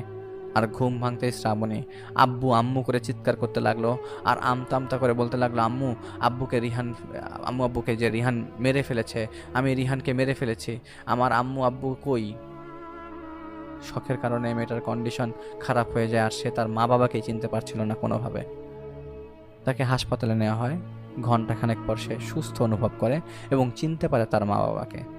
পরে সে তার মা বাবাকে বলে সে কি হয়েছিল, রাতে কি দেখেছিল। রাতে শ্রাবণীর ঘুম ভেঙে যায় বিছানার কাঁপার কারণে। সে উঠে দেখতে পায় রিহান হাতে কিছু একটা দিয়ে ওর বাবাকে মারছে, আর ওর মা বিছানার এক পাশে বসে ভয়ে কাঠ হয়ে বসে ফ্যাল করে তাকাচ্ছে। রিহানের হাতে বড় একটা কাঠ ছিল, যা দিয়ে ওর বাবাকে আঘাত করতে করতে মাথাটা থেতলে ফেলল। শ্রাবণী বারবার না করছিল রিহানকে, কিন্তু সে শুধুই হেসে যাচ্ছিল। ঘরের দরজা দিয়ে একজন মোটা বোরকা পরা মহিলা ঘরে ঢুকে ওর বাবার থ্যাতলানো শরীরটা টেনে বের করে নিয়ে গেল। রিহান ওর দিকে তাকিয়ে বলে, অনেক মায়া ছিল তোর উপর, কিন্তু এখন আর কোনো ইচ্ছাই নেই তোকে বাঁচিয়ে রাখার। কিন্তু তার আগে তোকে দেখাতে চাই তোর মায়ের আসল রূপ। এটা বলেই সেই রিহান বিছানার পাশ থেকে ঘুরে এসে ওর মায়ের চুল ধরে টেনে হিচড়ে কর্নার থেকে সরিয়ে নিয়ে ওর মায়ের মাথাটা দেয়ালে ঠুকতে লাগলো, যতক্ষণ না পর্যন্ত নিস্তেজ হয়ে যায় ওর মা। এরপর এক বিভৎস দৃশ্য যা বর্ণনা করা আসলে অনেক কঠিন। এরপর মোটা মহিলারা এসে ওর মায়ের নিথর শরীর থেকে চামড়া আলাদা করে ফেলে, আর ওর মায়ের শরীরের চামড়া দিয়ে ওকে ঢেকে দেয়। যা দেখে সে চিৎকার করতে থাকে শুধু। এরপর ওর জ্ঞান ফেরে হাসপাতালে। এই কথাটা শোনার পর এত খারাপ লাগছিল আমি নিজের কাছে তা বলে বোঝাতে পারবো না। স্বপ্ন দেখিয়ে একজন লোককে এমনভাবে ভেঙে দেওয়া যায় তা আমি জানি, কিন্তু কখনো এমন কাউকে পাইনি যাদের বেশিরভাগ ঘটনা এভাবেই ঘুমিয়ে গেলে যে ঘটে। কাঁদছিলেন শান্তানটি তখন। উনি আর কথা বলতে পারছিলেন না, এমনভাবে কাঁদছিলেন বাধ্য হয়ে ওনার কাছে যে বলি সব ঠিক হয়ে যাবে, শ্রাবণী ঠিক হয়ে যাবে বলে আমি মিথ্যা সান্ত্বনা দিই তাদেরকে। পরিবেশটা ঠান্ডা হলে আমি শ্রাবণীর বাবাকে এরপর কি করলেন আপনারা জিজ্ঞেস করি। কাউকে না দেখাননি শ্রাবণীকে? তখন তিনি কিছু বলার আগে রিহান আমার সাথে একা একটু কথা বলতে চাইল। আমি রিহানকে নিয়ে বের হই বাড়ির নিচে। আমি রিহানকে বলি, হাতের খামচির দাগ কীভাবে পড়লো? সে আমাকে বলে, সেদিন হাসপাতালে শ্রাবণীর সাথে রাত 9:30 পর্যন্ত ছিল সে। শ্রাবণীর অবস্থা দেখে ওনার সহ্য হচ্ছিল না। শ্রাবণী ঘুমিয়েছিল, ওর মেয়েটার হাত ধরেছিল মেয়েটার হাত ধরেছিল বেশ কিছুক্ষণ, আর মনে মনে বলছিল, সাহস থাকলে আমার সামনে আয়, শ্রাবণীকে জ্বালিয়ে মজা পাচ্ছিস, আমার সামনে আয়, দেখ কেমন মজা তোকে আমি দেখাই। বেশ কিছুক্ষণ পর সে চলে আসে হাসপাতাল থেকে। আসার পথেই ওর মনে হচ্ছিল কেউ ওর পিছু পিছু আসছে, আর মাঝে মাঝেই চোখের আর কোণে সে মোটা বোরকা পরা কিছু একটা ছায়া কয়েক সেকেন্ডের জন্য দেখতে পায় কিছুক্ষণ পর পর। এভাবেই চলছিল। রাত 2টার দিকে সে বিছানায় বসেছিল, মন খারাপ ছিল ওর। প্রথমে জানালার গ্রিলে একটা শব্দ হলো, টং। এরপর টং টং করে কয়েকটা শব্দ হতে শুরু করলো, দ্রুত, যেন কেউ এখানে ইচ্ছা করে শব্দ করছে আর তাল মিলিয়ে শব্দ করছে। ভয়ে ধুক করে কেঁপে ওঠে রিহানের শরীর, ঠান্ডা হয়ে যায় এবং পুরো একটা স্রোত বয়ে গেল ততক্ষণে। এবার জানালার পর্দা সরে গেল, যেন ঝড়ো বাতাস উড়িয়ে নিয়ে গেল পর্দা সরে যাওয়ার সাথে সাথে সে দেখতে পেল জানালার বাইরে থেকে জানালার গ্রিল ধরে একটা মোটা কালো বোরকা পরা মহিলা ওর দিকে তাকিয়ে আছে, যা ডিম লাইটের আলোর কারণে আরো ভয়াবহ লাগছিল দেখতে। এক একটা হাত দিয়ে সে বাড়ি মারছিল জানালার গ্রিলে, আর এমন ভাবে মুখের ভাব দেখাচ্ছিল যা দেখে মনে হবে যে সে চাইছে দুমড়ে মুচড়ে ফেলতে সবকিছু, রিহানকেও।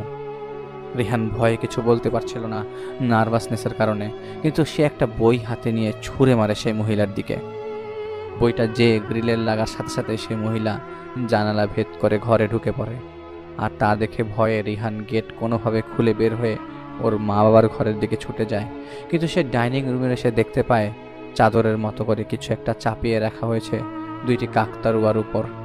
কাকতারুয়া মাথার জায়গায় রিহানের মা বাবার চেহারা, যেন কাকতারুয়ার মাথাগুলো রিহানের মা বাবার। ধূপ করে সেই কাকতারুয়াগুলোতে আগুন ধরিয়ে দেওয়া হয়। রিহান দাঁড়িয়ে দাঁড়িয়ে দেখছিল সব কিছু, কিন্তু কোনো বোধ শক্তি পাচ্ছিল না। নিমিষেই কাকতারুয়াগুলো পুরে কয়লায় পরিণত হয়ে যায়। আর সাথে সাথে ওর মা বাবার চেহারা পুরো একদম শুকিয়ে যায়। দেখে মনে হবে পুড়তে পুড়তে খুলিটা শুধু দুই একদিকে দিয়ে দেখা যাচ্ছে। সেই সময় রিহান দেখে যে ওর দিকে একটা কালো ছায়া এসে ওর পেটের মধ্যে কিছু ঢুকিয়ে দেয় এবং দেয়ালে চাপিয়ে আটকে ফেলে। ব্যথায় রিহান চিৎকার দিতে লাগলো, যা এবার ওর বাবা মা শুনতে পায়। তারা ততক্ষণে বের হয়ে আসেন। ততক্ষণে দেয়াল ভেদ করে দুটা হাত এসে ওর দু হাত ধরে ফেলে পেছন দিকে এবং পেছন দিকে বাঁকিয়ে ফেলার চেষ্টা করে। কোনো মতে রিহান সেখান থেকে সরে যায় এবং পড়ে যায় ফ্লোরে। যখন সেই হাত ওর হাত দুটাকে ধরেছিল, তখন সেই হাতের নখগুলো ওর শরীরে গেঁথে যাচ্ছিল। আর যার কারণে অনেকগুলো আঁচড় পড়ে যায় ওর হাতে, এবং ওর হাতে যা অনেক গভীর মানে এমনভাবে পড়ে যে অনেক গভীরভাবে আঁচড় পড়ে যায়। রিহান নিঃশ্বাস নিতে পারছিল না। ওর মা বাবাকে এই অবস্থায় দেখে আতঙ্কিত হয়ে পড়ে। কিন্তু সে তাদের বুঝায় যে সে একদম ঠিক আছে। আর ওর হাত ব্যান্ডেজ করে দেওয়া হয়। রিহান আমাকে বলছিল ওর কাছে মনে হচ্ছিল তখন যেন পুরো ঘর গম গম করছিল, আর খুব চাপা বা প্রেশার সে টের পাচ্ছিল। ওর মা বাবা ওর সাথে এমন হওয়ার পর থেকে শ্রাবণীর সাথে দেখা করতে বাধা দিচ্ছিলেন। আর তারা নিজেরাও চাইছিলেন না আপদ বিপদ টেনে আনতে, তাই খুব জোর করছিলেন রিহানকে সম্পর্ক না রাখতে। কিন্তু রিহান শ্রাবণীর এমন অবস্থায় ওকে একা ফেলে যেতে রাজি নয়। রিহান আমাকে বলছিল, ভাই কি করা যায়, শ্রাবণীর কাছ থেকে ওই শোয়েব না কি নাম সেই জিনটাকে কি সরানো যায়? সে আমাকে অনুরোধ করছিল। আমি তখন আমি তখন প্রথমবারের মতো কালো বোরকা পরা বেশ মোটা একজন মহিলাকে অনেক দূরে একটা বাড়ির পাশের পার্কিংয়ের কাছে দেখলাম, যে আমাদেরকেই দেখছিল। তাই আমি রিহানকে সেখান থেকে সরিয়ে নিয়ে সিঁড়ি দিয়ে উপরে উঠে শ্রাবণীকে দেখতে যাই। তখন রিহান বারবার বলছিল, ভাই কিছু করে দেন না প্লিজ। আর আমি ওকে বারবার একই কথাই বলছিলাম যে আগে দেখি সমস্যাটা কি, আমার আয়ত্তে থাকলে আমি অবশ্যই করব। উপরে উঠে আমি শ্রাবণীর বাবাকে বললাম, এরপর কি হলো যে আপনারা গেলেন না? উনি বললেন, আপনি কিভাবে জানলেন আঙ্কেল যে আমরা যাইনি? আমি তাকে বলি যে আপনাদের ফ্লাইট ঠিক করা ছিল, আন্টি বলছিলেন যদি চলে যেতেন তাহলে আজ আমিও এখানে আসতাম না, আর আপনারাও এখানে থাকতেন না। উনি একটা দীর্ঘশ্বাস ফেলে বললেন, মেডিকেল থেকে ওকে নিয়ে গেলাম বাসায়। বিকালের ফ্লাইট। মেয়েটা আমার বসে ছিল, ওর মা ব্যাগ গুছাচ্ছিল। শ্রাবণী ওর বিয়ের শাড়িটা ধরে তাকিয়েছিল। ওর মা বলে, এত ভাবিস না মা, সব ঠিক হয়ে যাবে, একবার এখান থেকে চলে যাই, সব ঠিক হয়ে যাবে। তখন একটা দমকা গরম হাওয়া এসে ঘরের ভেতরে সব কিছু এলোমেলো করে দেয়। ওর মা দেখলো শ্রাবণীর হাতে থাকা শাড়িটায় হুট করে আগুন ধরে যায়। সাথে সাথে শ্রাবণী শাড়িটা ফেলে দেয়, আর দেখতে দেখতে পুরো শাড়িটা পুড়ে যায়। পানি দিয়ে যখন আগুন নেভাচ্ছিলাম, তখন দেখলাম শ্রাবণী আমাদের দিকে তাকিয়ে হাসছে। আমার মেয়েটা উঠে দাঁড়ালো আর এমন এক হাসি দিল যে ছেলেদের মতো করে, আমার রুটাই যেন কেঁপে উঠলো হাসিটা শুনে। সে বলে, কোথায় নিয়ে যাবি? কোথাও নিতে পারবি না, তিলে তিলে ভস্মভূত করে দেবো তোদের। সবার আগে তোদের মেয়েকে খুন করব, ওর রক্ত দিয়ে তোদের রাঙিয়ে দেব। এরপর তোদের পালা আসবে। এক এক করে বলেই আমার মেয়ে নিজের গলা নিজেই চেপে ধরে। এরপর সেদিন তো আর যেতেই পারলাম না। সারাদিন আমার মেয়েটা মানে এখন এমন ভাষায় কথা বলে যার মানে আমি বুঝি না, আমরা বুঝি না। সবসময় ওর সাথে দুজনকে রাখতে হয় ওকে দেখে রাখার জন্য। 3জন হুজুরকে দেখালাম। একদিন 1-2 দিন ভালো থাকে, এরপর থেকে আবার আমল বা তদবিরের কাজ হয় না। খুব আজে বাজে কথা বলে হুজুরদের সামনে, কিভাবে মানুষকে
তো সব শেষ হয়ে গেছে, কিসের জন্য এই বেচারির জীবন নষ্ট করছেন?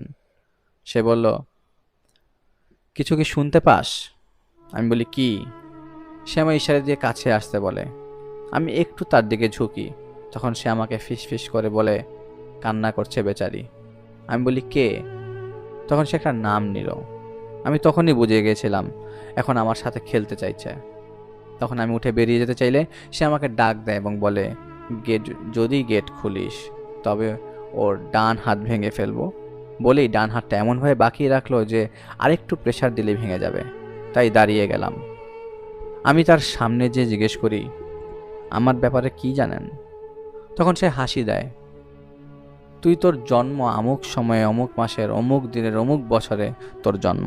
সারাটা জীবন তুই তোর পরিবারকে দেখেছিস সুখে থাকতে, কিন্তু তুই নিজে সুখে ছিলি না। আমি বসে জিজ্ঞেস করি, আর কি জানেন আপনি বলেন? তোর বাবা যাকে তুই আদর্শ মনে করিস সে তো ফেরেশতা নয় যে তার আদর্শ মেনে চলতে হবে তোকে। মরে গিয়েছিল সেই পচা একটা গাড়ির মধ্যে যখন তোরা নিয়ে যাচ্ছিল নোংরা ভরা হাসপাতালের দিকে। কয়টা বাজে? 12:32। এবার সে হাসছিল। কেমন সন্তান তোরা! বেচারা মরার সময় কাউকে পাশে পায়নি, পেলে একটু না একটু পেলে আপন করার, কারো কেউ তো আপন তো কেউ স্পর্শ করলো না। এরপর কি করলি? ঠেলে দিলি অন্ধকারের দিকে। তো হাসতে হাসতে সে বলল, আমি সব জানি, তোর পচা গলা অন্ধকার অতীতের।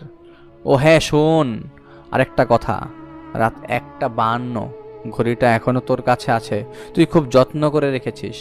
সময়টা থেমে আছে সেই ঘড়িতে, এখনো 1:52। আর ঘড়ির মালিক যন্ত্রণায় কাতরাচ্ছিল, একটা দড়িতে গলা বেঁধে ঝুলিয়ে দিয়েছিল। শেষ মুহূর্ত বেচারির কষ্ট কেটেছে। শেষবার কবে দেখেছিলি ওকে? ঘুরে তো তাকাতিও না, এত দরদ কোত্থেকে চোখে এলো হুট করে? হারামজাদা, ঠিকই হয়েছে ওর সাথে, যা হয়েছে ঠিক হয়েছে, আর এই দায় তোর। শয়তানটার এই কথা শেষ করার আগেই আমি একটা ঝাড়ি মেরে বসি, কারণ ততক্ষণে আমার মেন্টালিটি পাল্টে গেছে। সত্যি কথাই শয়তানটা বলছিল যে আমার ভেতর আসলে কোনো শক্তি নেই। ও আমাকে বলছিল, ভাবিস না, কিছুই হবে না। আমি তাকে জিজ্ঞেস করি, কিসের বিনিময়ে মেয়েটাকে ছেড়ে চলে যাবেন? সে বলে সে যাবে না। আমি তার সাথে তর্ক করছিলাম, তখন সে আমাকে বলে, হ্যাঁ সে যাবে, এক শর্তে সে যাবে। আমি বলি, কি সে শর্ত? সে আমাকে কাছে আসতে বলে। সে আমাকে ফিসফিসে বলে, যতক্ষণ না পর্যন্ত ওর গর্ভে দুনিয়ার সব পাপ আর ময়লা না ভরছি ততক্ষণ পর্যন্ত যাব না। বলে এবার সে হাসতে শুরু করে। আমি বের হয়ে যাওয়ার সময় সে আবারও আমাকে ডাকে। এবার বলে সে যদি আমি বের হওয়ার চেষ্টা করি তাহলে সে এবার শ্রাবণের কাপড় ছিঁড়ে ফেলবে। আমি তার ভেতরে আমি বের হয়ে যাই। সে তখন চিৎকার করে হাসতে হাসতে ওর কাপড় ছিঁড়ছিল। আমি বাধ্য হয়ে পুনরায় ঘরে ঢুকি এবং সজোরে একটা চর মারি যে হাতে রিং পরা ছিল সে হাতে। আমার হাতে অন্য রাস্তা ছিল না, কারণ সে আমাকে অপদস্থ করতে একটা মেয়ের সম্মান নষ্ট করার চেষ্টা করছিল। তখনই শ্রাবণী জ্ঞান হারিয়ে ফেলে, আর আমি বুঝতে পারি সে বের হয়ে গেছে, আর বাইরে ঠিকই আমাকে ধরবে। আমি রিহানার শ্রাবণীর বাবাকে বলি, আমির সাহেবের সাথে কথা বলে আমি জানবো কি করা যেতে পারে, কিন্তু আমি মনে মনে ঠিক করে ফেলেছি এই সমস্যার মধ্যে আমি জড়াতে পারবো না, কারণ এই শয়তান আমার দুর্বলতা জেনে গেছে ভালো করে। মনটা নড়বড়ে হয়ে গিয়েছিল। হুট করেই একসাথে কয়েক মুহূর্তের মধ্যে কিভাবে বলে ফেলো তা আমি বুঝতে পারছিলাম না, আর আমি জানতাম না সে আমার সামনেই আসবেই রাস্তায়, তাই সেভাবে মানসিকভাবে প্রস্তুতি ছিলাম। সিঁড়ি দিয়ে নামার সময় চিন্তা করছিলাম আমির সাহেবকে ডাকবো কি না, পরে সেটাও বাদ দিই, সেই কারণ উনি যদি এসে জানতে পারেন আমি চর মেরেছি তাহলে তিনিও ভালোভাবে নেবেন না। আমি বাসা থেকে বের হয়ে বেশ কয়েক কদম এগিয়ে যেতেই আমার মনে হতে লাগলো আমার সামনের দিকে কেউ আমার দিকে তাকিয়ে এগিয়ে আসছে দ্রুতই, কিন্তু কাউকে দেখছিলাম না। ভয় পাচ্ছিলাম, শরীর কেঁপে উঠলো শিহরণ দিয়ে, আর হুট করেই মনে হলো সামনে থেকে একটা ছায়া এলো, আর যেন আমার ডান হাত ধরতে যেও ধরতে পারলো না। আমি কাঁপছিলাম ভয়ে, মনে হচ্ছিল জল্লাদ আমার সামনে এখন এসে দাঁড়াবে। আমি পেছনে তাকিয়ে দেখি মাথা চাদর দিয়ে ঢাকা কেউ দাঁড়িয়ে আছে আর হাসছে ফিক ফিক করে। আমি হেঁটে যাই, জায়গা পার হয়ে গাড়িতে বসলাম বাসায় ফেরার জন্য। তখন রাত 10টা বাজে। আমি বারবার কালো বোরকা পরা মহিলাকে দেখতে পাচ্ছিলাম ঝলকের মতো করে, যেন এই দাঁড়িয়ে আছে, আবার এই চোখের পলকে আবার দেখতে পাচ্ছি। একসময় গাড়ি থেকে নেমে আমি হাঁটছিলাম, আর আমি হামিদ দেখছিলাম সেই কালো বোরকা পরা দুজন আমার পিছু পিছু আসছে ডান আর বাম দিক থেকে। আমি অন্য রাস্তায় হাঁটতে শুরু করলাম, বাসার দিকে না যেয়ে, কারণ আমি মনে করছিলাম এরা আমার বাসা চিনে ফেললে সমস্যা করতে পারে। কিন্তু বেমালুম মনেই ছিল না যে একটু আগে কি হয়েছে। তাই হাঁটছিলাম আমির সাহেবকে ডাক দিয়ে, জিকিরের মতো করে জোরে জোরে ওয়াস শামসি ওয়াদু হা হা পড়তে পড়তে হাঁটছিলাম। এমন সময় সামনের দিক থেকে আরেকজন মহিলা আমি দেখি আমার পথের মাঝে বেশ দূরে দাঁড়িয়ে আছে। আমি বুঝতে পারছিলাম না কি করব।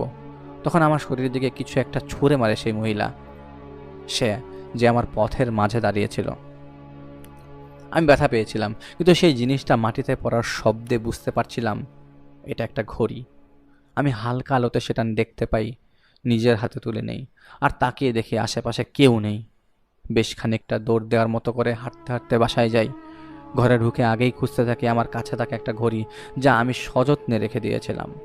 কারণ আলোর মধ্যে আমি দেখেছিলাম যে এই ঘড়ি আমার দিকে ওরা ছুঁড়ে মেরেছিল, তা আমার নিজের কাছে রাখা ঘড়িটাই। অনেক খুঁজেও ঘড়িটা পাচ্ছিলাম না। শুধুমাত্র একটা উর্দু শব্দের লেখা একটা চিরকুট ছিল, যাতে লেখা ছিল হারাম ঝাদে। আমি পুরোপুরি হতবিহ্বল হয়ে পড়ি, আমার মাথায় কাজ করছিল না কি থেকে কি হলো হুট করে। আর অজানা এক আশঙ্কা পেয়ে বসলো আমাকে। আমি দেয়ালে হেলান দিয়ে আমির সাহেবের জন্য অপেক্ষা করছিলাম ফ্রেশ না হয়ে। আমির সাহেব এলেন, পাশে এসে বসে জিজ্ঞেস করলেন, বলো কি হয়েছে, আর ফ্রেশ হওনি কেন? বলে উনি আমার ডান হাত ধরলেন, আর বুঝতে পারলেন কেউ আমাকে ধরার চেষ্টা করছিল। তখন তিনি আমার দিকে তাকিয়ে বলেন, কি করেছিলে? আমি শ্রাবণীর মা বাবার নাম আর তার ঠিকানা লেখা কাগজ ওনার কাছে দিয়ে বলি, এই মেয়েটার সমস্যা, কিন্তু কোন জায়গা থেকে বলবো আপনাকে কথাগুলো বুঝতে পারছি না। সব শুনে যা বুঝলাম, মেয়েটার খালা যার নাম ইতি, তার সাথে এক জিনের সম্পর্ক ছিল যার নাম তারা সোয়াইবি বলেছে আমাকে। ইতি সব কিছু লুকিয়ে রাখতো তাদের কাছে। তো এই যে মেয়েটার মা শান্তা, তিনি প্রথমবার খেয়াল করলেন তার বোন কেমন যেন, তারপর বিয়ে ঠিক করে দাদির চাপে বিয়ের আগের দিন দাদিকে ওই জিনেরা মেরেছে ঘুমের মধ্যে। আর তার কয়েকদিন পর যারা বিয়ে দেয় তার তার মেয়েকে যার সাথে বিয়ে দিয়েছিল সেই ছেলেকে মেরে ফেলে বিয়ের রাতেই। পরে অনেক হুজুরের কাছে যায়, তো পরিষ্কার হয়ে যায় সেই জিন নাকি ইতিকে স্ত্রী হিসেবে গ্রহণ করেছে। পরে 6 বছর পর ওই জিন কোনো কাজে চলে গেলে ইতি হামিদ নামের সাথে একজনকে পছন্দ করে আর বিয়ে শাদী করে ফেলে। বিয়ের আগে অনেক বাধা দিয়েছে ওই শয়তান জিনের আত্মীয়রা, যাদের আমি নিজে দেখেছি বোরকা পরা কালো রঙের। কোনো জিনের বাচ্চা নাকি বলেছিল সমস্যা নেই বিয়ে দিতে, কিন্তু বিয়ের রাতেই ইতি আর হামিদকে মেরে ফেলেছে। পরে জিনের বাচ্চা নাকি সোয়াইবি নামের জিনকে বন্দি করে ফেলে, আর সেই বাচ্চা তাদের বলেছিলেন যে এই জিনেরা বাবেল শহরের লোক যারা জাদুতে এক্সপার্ট। বছরখানেক পরে ইতির বাবাকে মেরেছে। কোনো হুজুরের পরামর্শে ইতির মাকে নিয়ে শান্তা দেশ ছেড়ে চলে যায়। সমস্যা ছিল না, এখন দেশে ফিরে এসেছিল। শ্রাবণীর বিয়ে দেবে রিহান নামের এক ছেলের সাথে। এরপর থেকে ঝামেলা শুরু, আবার খুব খারাপ পর্যায়ে আছে। একটু দেখেন কি অবস্থা আর কারা এরা। উনি চলে যাবেন এই সময়ে। আমি তাকে বলি, ও আমার ব্যাপারে সব জানে। উনি ফিরে আমার দিকে তাকিয়ে বলেন, এটা তো স্বাভাবিক, যে কেউ জানতে পারে। কে তুমি? আমার সাথে কাজ করো তাই আন্দাজ করে ফেলে। আমি তাকে বলি, না না, ও সব না, ও সব জানে, ও আব্বার কথাও জানে, ওর কথাও জানে। উনি আমার দিকে এগিয়ে এসে বলেন, ভয় পাচ্ছ তুমি? আশ্চর্য, তাতে কি আসে যায়? কোনো কিছু ফিরে তো আসবে না। ওদের কাজ এটাই, তোমাকে শত্রু ভাবে, এজন্য তোমাকে ঘায়েল করতে চাইবে। বাদ দাও, যা পরিষ্কার হও, মন চাইলে ইবাদত করো, অন্তরে শান্তি কামনা করো। আসছি আমি বলে তিনি চলে যান। কিন্তু সেদিন তিনি আর আসেননি। পরদিন মাগরিবের পর আসেন তিনি, কিন্তু ততক্ষণে আমি ঠিক করে ফেলেছি যা হবার হোক, এর মধ্যে আমি নেই। কারণ ওরা আমাকে ঠিকই ভয় দেখাবে, আর কেমন ভয় তা আমি জানি। আমির সাহেবের চেহারার ভাবটা এমন ছিল যে রেগে আগুন হয়ে আছেন উনি। এই জানোয়ারগুলোর মূল বল বা শেকড় যাই বলো না কেন, এদের বংশধারা অনেক পুরনো। জেরুজালেমের যেই বাজারে সেরেকের সূত্রপাত হলো, সেই এলাকার বাসিন্দা ছিল এদের পূর্বপুরুষরা। বংশের সবাই জাদুবিদ্যায় ওস্তাদ, এরা তাদের বংশধর। হয়তো দুনিয়া ঘুরতে ঘুরতে এই বজ্জাতের চোখে শ্রাবণীর খালা পড়ে গিয়েছিল। ওর মূল উদ্দেশ্য ছিল ইতির একটা নির্দিষ্ট বয়স হলে তাকে সে খুন করে জাদু সাধনা করবে। এজন্য ইতির কুমারী থাকা জরুরি ছিল। তাই সে জাদু করে ইতিকে নিজের হাতের মুঠায় রেখেছিল। এজন্যই তো ইতি কাউকে কিছুই বলতো না, তাই কেউ কিছু জানতো না কি হচ্ছে। মেয়েটার দাদি মনে করেছিল ভূতে ধরা মেয়ে শুনলে কেউ বিয়ে করবে না, তাই তিনি চেয়েছিলেন নাতির বিয়ে হোক। এই জন্যই এই বজ্জাত তাকে রাস্তা থেকে সরিয়ে দিয়েছে। একে একে সবাইকে সরিয়ে দেয়। যখন সময় ঘনিয়ে এলো ইতিকে মেরে ফেলার, তখন সে দূরে চলে গিয়েছিল, যেখানে সে সাধনা করত শয়তানের, যার কারণে ওর জাদুর প্রভাব শেষ হয়ে যায়। ইতির সাথে হামিদের বিয়ে হয়। ওর আত্মীয়রা অনেক বাধা দিচ্ছিল বিয়ে ঠেকাতে, কিন্তু একজন সর্দারের সাহায্য নিয়ে ওদের দূরে সরিয়ে দেওয়া হয়। বিয়ে হয়ে যাওয়ার সাথে সাথে তারা সেটা টের পায় এবং ছুটে এসে হত্যা করে দুজনকেই। পরে ওকে সর্দারের লোকেরা বন্দি করে মাটির মধ্যে পুঁতে রাখে। বছর 10 পরে ওকে মুক্ত করে আবার ওর আত্মীয়রা মুক্ত করে দেয়, যাতে তুমি দেখেছ। কিন্তু ইতির পরিবারের কেউ না থাকায় তারা বদলা নিতে পারেনি, তাই ঘুমের মধ্যে বারবার 2বার করে জাদু করছিল যেন এই দেশে ফিরে আসে। এখন যা হচ্ছে সবকিছু এদের পরিকল্পনার অংশ। ওদের বংশের সর্দার হলো সোয়াইবির মা, যাকে তুমি এখনো দেখোনি। সে মেয়েটার আশেপাশে অবস্থান নিয়ে আছে নজর রাখার জন্য। আগে ছেলেটাকে মারবে, তারপর শ্রাবণীর মাকে। এই সময় আমি ওনাকে থামিয়ে দিয়ে জিজ্ঞেস করি, আপনি কি কিছু করতে পারবেন? তখন তিনি আমাকে বলেন, হ্যাঁ, আমরা পারবো ইনশাআল্লাহ। আমি বলি, দেখুন, আমি আসলে চাইছি না এই কাজে ঢুকতে, আপনি চাইলে দেখতে পারেন। তিনি আমার দিকে তাকিয়ে বলেন, কি বলছো তুমি নিজের কানে শুনুনি সে যে কি বলেছে, ছেলেটাকে মেরে ফেলবে? আমি বলে, শুনেছি, তাই বলছি, আপনি দেখুন, আমি ঢুকতে চাইছি না। উনি আমার দিকে অবাক হয়ে তাকিয়ে বললেন, তুমি এতটাই কমজোর নাকি জাহিদ, যে ভয় না পাওয়ার জন্য তুমি চাইছো না কাজটা করতে? সেই ভয় তুমি এমনিতেও পাবে।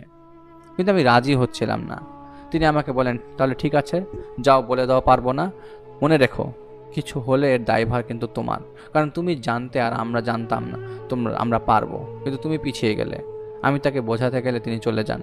আমি ওনাকে বলতে চাইছিলাম রিহানের কিছু যেন না করতে পারে, কিন্তু তার মধ্যেই উনি চলে যান। আমি তখন অনেক ভেবেছিলাম, কিন্তু জোর পাচ্ছিলাম না মনে। এই জন্য আমি আমার সিদ্ধান্তে অটল থাকি, কারণ আমি চাইছিলাম না আমার অতীত আমার সামনে আবারও ফিরে আসুক। আমি রিহান আর শ্রাবণীর বাবাকে বলি, আমির সাহেব কি বলেছেন আমাকে, আর খুব কষ্টে আমি তাদের বলি যে কাজটা আমি করতে পারছি না, কিন্তু আমি কিছু ব্যবস্থা করে দিচ্ছি যাতে বিদেশে চলে যেতে পারেন আপনারা। তারা আসলে এটাই চাচ্ছিল যে দেশ ছেড়ে চলে গেলেই সমাধান হবে। আমি পরদিন তাদের বাসায় বেশ কিছু কাজ করে দিই এবং অনেকগুলো সীমানা তৈরি করে দিই, যার বাইরে রিহান এবং শ্রাবণী যেতে পারবে না।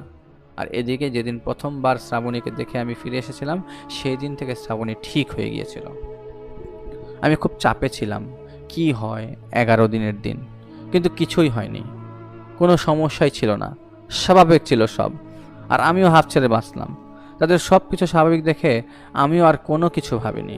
কিন্তু আমির সাহেব সব সময় এমনভাবে ইশারা দিতেন যে কোনো কিছু ঘটে যাবে কিছু বোঝার আগেই। এদিকে অনেক আগের নেয়া একটা কাজের সমাধান করার সময় ঘনিয়ে আসে, যেখানে মাটি থেকে কিছু জিনিস তুলে ফেলে দিতে হবে। আমি শহরের বাইরে যেতে চাইছিলাম না, কিন্তু আমি ছাড়া তো কেউ সেগুলো নষ্ট করতে পারবে না, তাই বাধ্য হয়ে যেতে হয় আমাকে বগুড়ায়। যার সমস্যা, তিনি একজন রিটায়ার্ড মেজর। আমি তার বাড়িতে না যেয়ে তাকে বলি আমাকে হোটেলে থাকার ব্যবস্থা করে দিতে। রাত 11টায় উত্তরা থেকে গাড়িতে উঠে ভোর 4:30টায় দিকে বাস আমাদেরকে সদর থানায় নামিয়ে দেন। সেখান থেকে সেই বাড়ির লোক আমাকে হোটেলে নিয়ে যায়। আমি বলে দিই যে বিকালের দিকে আমাকে তাদের বাসায় নিয়ে যেতে। আমি সিঙ্গেল রুম দিতে নাচ করছিলাম, তাই আমাকে 4তলার দিকে একটা ডাবল বেডের রুম নিয়ে যায়। বাসে করে আসার সময় আমি খুব অস্থির লাগছিল, আমার কেন জানি খালি খালি লাগছিল চারপাশ। আজান দিবে হয়তো একটু পরই। আমি গোসল করে বের হই, নামাজের জন্য তৈরি হচ্ছিলাম, তখন জানালায় ঢং করে শব্দ হলো একবার। আমি আমার মতোই ছিলাম, আর আবারও জানালায় ধাম ধাম করে শব্দ হলো। মেয়েলি দারাজ কণ্ঠে ভেসে আসলো, হারামজাদে। আমি ঘুরে তাকিয়ে দেখি জানালার বাইরে গ্রিলের সাথে লেপ্টে আছে কালো বোরকা পরা একজন মহিলা। গ্রিলের সাথে লেপ্টে থেকে এমনভাবে ঠোঁট ফাঁক করে হাসছিল, যা দেখে আমার শরীরটা কেঁপে ওঠে। আমি সাথে হ্যাঙ্গার থেকে প্যান্টের পকেট থেকে রিংটা হাতে নিয়ে পরে ফেলি আর জানালার দিকে তাকাই। দেখি কেউ নেই, কিন্তু জানালায় একটা সুতা ঝুলে আছে, আর সেই সুতোর নিচের দিকে ঝুলেছিল এক টুকরা কাগজ। আজান দিচ্ছিল তখনই আমি কাগজটা খুলে দেখলাম একটা মানুষের চেহারা আঁকা। কিছু বুঝলাম না কি হলো, তাই আগে বাসায় ফোন দিয়ে সবার খোঁজ নিলাম। দেখলাম সব ঠিক। আমার কাছে রিহানের ফোন নম্বর তখন ছিল না, তাই আমি যোগাযোগ করতে পারিনি, তাই ভাবছিলাম পরে খোঁজ নেব। রিং পরেই আমি ঘুমাতে যাই। বিকেলের দিকে আমি যাই সেখানে আমার যাওয়ার কথা ছিল, বারবার আমার কানে স্তব্ধতা ধরছিল। সন্ধ্যার পর আমি সেই জায়গায় যাই যেখানে আমার যাওয়ার কথা ছিল। পাশে ধান ক্ষেত আর পুকুর, আর পুকুর পাড়ে তাল গাছ আছে, বেশ ছোট একটা গাছ আছে। ওই জায়গায় কিছু পোতা আছে, তা আমাকে তুলে ফেলতে হবে। আমি আমির সাহেবকে বারবার ডাকছিলাম, কিন্তু তিনি সাড়া দিচ্ছিলেন না। আর মনের মধ্যে কেমন অশান্তি বেড়ে যাচ্ছিল। হেঁটে হেঁটে গাছের সামনে সামনে যে সেই জিনিসগুলো তোলার সময় তাচ্ছিল্য করে বলছিলাম, কত মানুষ বলে তাল গাছে পেতনি থাকে, বলে ও তাল গাছ তোমার পেতনি কোথায়? হাসতে হাসতে সেই জিনিসগুলো তুলে আমি পুড়িয়ে ফেলি। আমি হেঁটে আসছিলাম সেই বাড়ির দিকে, তখন আমার কেন জানি মনে হচ্ছিল আমার পেছনে কে জানি হেঁটে আসছে। আমি ঘুরে তাকিয়ে দেখি একটা কাকতাড়ুয়া। কিছু বুঝে ওঠার আগে কাকতাড়ুয়াটায় আগুন ধরে লেগে গেল। কাঠের তক্তার সেই কাকতাড়ুয়া, মাথায় কেমন যেন এমন একটা চেহারা আমি দেখছিলাম যা আমি কোনো দিন দেখিনি, দেখতে চাইনি। যেন সেই চেহারাটা আমার দিকে তাকিয়ে আছে, চুলগুলো বাতাসে যেন উঠছে। চেহারাটা নিমেষেই পুড়ে গেল। আর আমি দেখলাম একটা লাঠি হাতে নিয়ে এসে সেই জ্বলতে থাকা কাকতাড়ুয়াটা ভাঙতে শুরু করেন আমির সাহেব। ততক্ষণে আমার দম আটকে গিয়েছিল, কারণ আমি নার্ভাস হয়ে গেলে প্যানিক অ্যাটাক হয়ে যায় আমার।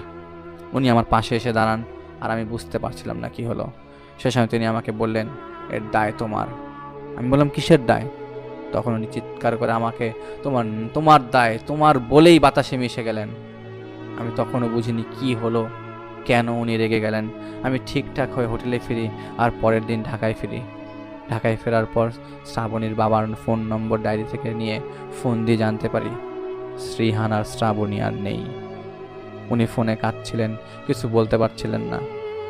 এদিকে আমার তখন খুব খারাপ লাগছিল, কি করব বুঝতে পারছিলাম না। সবই তো ঠিক ছিল, ওরা 20-25 দিন তো ভালো ছিল, তাহলে কিভাবে কি ভেবে কুল পাচ্ছিলাম না, জানতেও পারছিলাম না কি হয়েছিল। বিবেক আমাকে কুরে কুরে খাচ্ছিল ভেতর থেকে। আমির সাহেব সাড়া দেওয়া বন্ধ করে দিয়েছিলেন। আমি জানতে পারছিলাম না কি হয়েছিল, কিভাবে কি। আর চাইছিলাম না ফোন দিতে, কাউকে জিজ্ঞেস করার জন্য। কয়েকটা দিন কেটে গেল এভাবেই। আমার ভেতরের জ্বালাটা কেমন কেবল আমি ছাড়া কেউ বুঝতে পারছিল না। সেদিন মাগরিবের আগে থেকে সেই বোরকা পরা মহিলাদের আমি দেখতে পেলাম। ওরা আমার চারপাশে ঘোরাফেরা করছিল। ওদের ভাব ভঙ্গি মারমুখী ছিল, কিন্তু একটা দূরত্ব বজায় রাখতো আমার সাথে। আমি রাস্তা দিয়ে হেঁটে যাওয়ার সময় হুট করে একটা লাশ ঝুলিয়ে দিত আমার সামনে, যার কারণে ভয় পেয়ে রাস্তায় বসে যেতাম, কিন্তু চোখের পলকেই তা গায়েব হয়ে যাচ্ছিল। কোলাহলময় রাস্তায় মানুষের মাঝে তখন ভাবে বিভিন্ন পন্থায় আমাকে ভয় দেখে দুর্বল করে ফেলেছিল তারা। প্রতিদিন রাতে দূর থেকে শীষ দিয়ে আমাকে বিরক্ত করত। একদিন রাতে হেঁটে আসছিলাম, আমি অনেকক্ষণ ধরে হাঁটছিলাম, কোনো কিছু খেয়াল না করে যখন খেয়াল করলাম, আমি দেখলাম আমি একটা রাস্তা ধরে যার পাশে খোলা মাঠ। আমি পথ ভুল করে কোথায় যেন চলে এসেছি, তা মাত্র টের পেলাম। গায়ে কাটা দিয়ে উঠল। দেখলাম কে যেন রাস্তায় নিজেকে টেনে হিঁচড়ে গড়িয়ে গড়িয়ে আমার দিকে আসছে। আলো মেরে দেখতে পাই যে আমার বাবার রূপ ধরে ওরা রাস্তা আটকে রেখেছে। পেছন থেকে একটা ডাক ভেসে আসে, যেই ডাকটা তার কণ্ঠের, যাকে বেঁচে থাকার সময় গুরুত্ব দেয়নি, যার মৃত্যুর পর তার গুরুত্ব বেড়ে গেছে আমার জীবনে। এসব দেখে আমি সহ্য করতে পারছিলাম না। সে সময় মনে হলো কেউ আমার পেটে সজোরে ঘুষি মেরেছে। আমি পড়ে গিয়েছিলাম, ব্যথায় আমার দম আটকে গিয়েছিল, কান্না চলে এলো ব্যথার কারণে। আমার এতটুকু খেয়াল আছে যে আমার চারপাশে বোরকা পরা মহিলাগুলো খ্যাপাটে কুকুরের মতো ঘের ঘের করছে। আমি মাথা উঁচু করে দেখতে পাই এমন একজনকে, যাকে দেখে আমার মনে হলো সেই যে এদের সর্দার। আমি শুনতে পাচ্ছিলাম আমাকে বলছিল, আমার ছেলে কোথায়, আমার ছেলে কোথায় বলছিল এমনভাবে যা শুনে আমি ভয়ে কথা বলতে পারছিলাম না। আমার হৃৎপিণ্ডটা বের হয়ে আসতে চাইছিল, এমনভাবে কাঁপছিল। সেই মহিলা আমার দিকে এগিয়ে আসে, আর আমার থুতনি ধরে সে আমার দিকে তাকায়। তীব্র গন্ধ আমার নাকে আসছিল। সে তার আধ পোড়া চেহারাটা আমার চেহারার সামনে এনে আমাকে আবার জিজ্ঞেস করে, হারামজাদে, আমার ছেলে কোথায়? তখন আমি একটা চিৎকার শুনতে পাই মেয়েলি কণ্ঠের, আর আমাকে ছেড়ে সেই বোরকা পরা মহিলা সেদিকে তাকায় যেদিক থেকে শব্দটা ভেসে আসছিল। আমি দেখলাম আমির সাহেব কিছু একটা তার হাতে ধরে রেখেছিলেন, যা দিয়ে বোরকা পরা মহিলাদের মধ্যে একজনকে আঘাত করছিলেন। আর সেটা ছিল কবর খোঁড়ার কাঠের খন্তা, যা আগে ব্যবহার হতো। সেই মহিলা সর্দার কেমনভাবে একটা শব্দ করতে লাগলো, আর তাকে জিনদের ভাষায় বলতে লাগলো, আমার ছেলে কোথায়? তখন তিনি একটা কিছু তাদের সামনে ফেলে দিলেন, যা দেখে তাদের আসল রূপে সে চিৎকার করতে লাগলো। বিশ্রী কালো জানোয়ারের মতো চেহারা, দাঁতগুলো যেন বের হয়ে আসে। আর আমির সাহেব উদ্দেশ্য করে বলেন, খন্তা উঁচে বলেন, চলে যা, নইলে এই খন্তা দিয়ে যা করেছি তোর ছেলের সাথে, তা তোদের সাথে করব। তোর ছেলের কাছে তোদের পাঠিয়ে দেব, যা, চলে যা। সর্দার মহিলার সাথে সাথীরাও সরে গেল, সর্দার সরে যাচ্ছিল না। সে জাদু সে জাদু জাদু জাতীয় কিছু একটা করার চেষ্টা করছিল, কিন্তু সফল হতে পারছিল না। আর সামনে এসে আমির সাহেব খন্তাটা মাটিতে রেখে বলেন, চলে যা, এরপর আর সুযোগ দেব না। সেই সর্দার রাগে ফেটে যাচ্ছিল, কিন্তু অপদস্থ হয়ে সে চলে যায়। সে যাওয়ার সময় আমির সাহেব বলেছিলেন, যদি কোনো দিন আমার সামনে পড়িস, তাহলে আমার মালিক আল্লাহর কসম শেষ করে দেব তোদের। বেশ কিছুক্ষণ পরে তারা চলে যায়। আমার পেটের ব্যথা কমে যায় ততক্ষণে। আমি ওনাকে কিছুই বলছিলাম না, যেন ইশারাতেই কথা হচ্ছিল আমার ওনার সাথে। আমি পরে জানতে পারি আমি হাঁটতে হাঁটতে একটা নদীর পাড়ের এলাকার দিকে চলে এসেছি, যা আমার বাসার থেকে 5 থেকে 6 কিলোমিটার বা তার চেয়ে বেশি দূর। অনেক ঝামেলা করে আমি বাসায় ফিরি। এরপরেও বেশ কয়েকটা দিন আমির সাহেব আমার সাথে কথা বলেননি। সেদিনের রাত পার হবার পর থেকে আর কিছুই দেখিনি আমি। পরে ওনার রাগ কমে যাওয়ার পর তিনি আমাকে বলেছিলেন ঘুমের মধ্যে মেরে ফেলছিল শ্রাবণী আর রিহানকে, যেদিন আমি গিয়েছিলাম বগুড়া সেদিন রাতেই। কিভাবে কি হয়েছে আর তা বলতে মন চাইছে না। আল্লাহ তাদের মাফ করুক, এটাই চাওয়ার কিছুই না। শেষবার আমি সত্যরঞ্জন সাহেবের ঘটনা শেয়ার করার সময় বলেছিলাম যে আমার পায়ে কাটা ফুটিয়ে জাদু করেছিল যারা, এরা তারাই যারা আমার ক্ষতি করতে না পেরে শেষমেশ আমার বাসার গেটের সামনে কাটা ফেলে রাখতে শুরু করে। আর সেই কাটা ফুটার মধ্যে আমি তাদের জাদু দ্বারা আক্রান্ত হই। আমি আগে যত ঘটনা শেয়ার করেছি তার সবগুলোর 40 থেকে 50% ইনফরমেশন আমি আপনাদের সাথে শেয়ার করতাম না। যা শুনতেন তা আপনারা ঘটনার 50% শুনতেন। আজই প্রথম ঘটনার 100% অংশ শেয়ার করেছি, যা আজই প্রথম এবং আজই শেষবার হবে। কারণ 100% ঘটনা লেখা সম্ভব না আমার পক্ষে। অনেক কিছু আমাকে এড়িয়ে যেতে হয়, কারণ সেগুলো খুব স্পর্শকাতর বিষয়। আমি আবারও বলছি, আপনাদের অভিজ্ঞতা যাদের আছে বেশি, আমার মতো কাজগুলো যারা করেন, তাদের ঘটনাগুলো শুনেননি। বাস্তবে এমন হাজারো ঘটনা আছে যা হয়তো কেউ বলতে চাইবে না, কারণ একটাই কারণ জীবনে ঘটে যাওয়া ঘটনা শুনে যদি আপনি তাচ্ছিল্য করেন, তাহলে সে কেন তা বলবে? নিরুৎসাহিত হবে তারা। আপনাদের বলছি, আবারও বলছি, বাস্তবতা কেমন তা আপনারা এখনও জানেন না। সবাই ভালো থাকবেন, সুস্থ থাকবেন। এটা ছিল ঘটনা। এবং আমি জানি না আপনাদের কতটুকু মন জয় করতে পেরেছি ঘটনা দিয়ে। আমাদের 50,000 সাবস্ক্রাইবার হওয়া উপলক্ষে একটি ঘটনা, একটি এপিসোড, এবং এই পুরো এপিসোড জুড়ে আপনারা একটা ঘটনাই শুনেছেন, একটার সাথে একটা রিলেটেড ঘটনা শুনেছেন। শুরুতে সেই শান্তার বোন ইতির ঘটনা, ইতি থেকে আস্তে আস্তে সেটা চলে আসছে শান্তার মেয়ে শ্রাবণী, শ্রাবণীর সাথে শ্রাবণীর হাজবেন্ড। কতগুলো মানুষের জীবন খালি একটা ঘটনায় কেড়ে নেয়, খালি একটা শয়তানের জন্য। একটা খারাপ জিনিস পুরা মানুষের জীবনকে ধ্বংস করে দিতে পারে। আমার নিজেরই খারাপ লাগছে। প্রথমে 1-2 বার পানি খেলেও আমি পুরোটা শেষ না করা পর্যন্ত পানি খাচ্ছিলাম না, শুধুমাত্র এই কারণে আমি জানতে চাচ্ছিলাম ঘটনার ভিতরে কি আছে। আমি জানাতে চাচ্ছিলাম আপনাদেরকে ঘটনার ভিতরে কি আছে। আমি এর আগে এত বড় ঘটনা কখনো শেয়ার করিনি, এবং আমি এতটুকু শিওর কোনো বান্দা এ পর্যন্ত বাংলাদেশে কোনো ভৌতিক ঘটনা, কোনো ধরনের ভৌতিক অভিজ্ঞতা এত বড় আগে কখনো শেয়ার করেনি। আমি শিওর কেউ করেনি। যেহেতু আমি করেছি, এটা আমার পক্ষে একটা ইতিহাস এবং এটা ভৌতিকতার রেকর্ড। এবং এটা আমি জানি না আপনারা কিভাবে নেবেন। আমি পুরো ঘটনা শুনে আমি এটা এক্সপেক্ট করছিলাম না রিহান এবং রিহানের ওয়াইফ, হবু ওয়াইফ শ্রাবণী মারা যাবে, এটা আমি এক্সপেক্ট করছিলাম না। আমি মনে করছিলাম তারা বিদেশ চলে যেতে পারে, কিন্তু এইটার যে এরকমভাবে এন্ডিং হবে, আমি আসলে সত্যি কথা বলছি, আমি কথা বলছি আপনাদের সাথে চোখ বন্ধ করে। আমি আসলে চিন্তা করতে পারছি না। আমি আসলে চিন্তার জগৎ থেকে বের হয়ে যেতে যাচ্ছি, কারণ প্রত্যেকটা ওয়ার্ড আমাকে খালি বারবার ভাবাচ্ছে। আমি এরকমভাবে আগে কখনো ভাবিনি।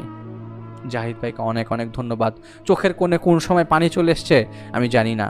একটা জাদু দিয়ে পুরো ধ্বংস করা যায় একটা পরিবারকে, আমি জানি না। এটা আপনারা কত কিছুই শোনেন আমাদের কাছে, এই যে কথা শুনছেন, আমার কিন্তু চোখের পানি দেখছেন না। এটা দেখা সম্ভব না আপনাদের। আমরা অনেক কিছু দেখাতে পারি না, তাই আপনারা অনেক কিছু দেখতে পারেন না। মাফ করবেন যদি কোনো ভুল ভ্রান্তি হয়ে থাকে। যারা আমাদেরকে ঘটনা পাঠাতে ইচ্ছুক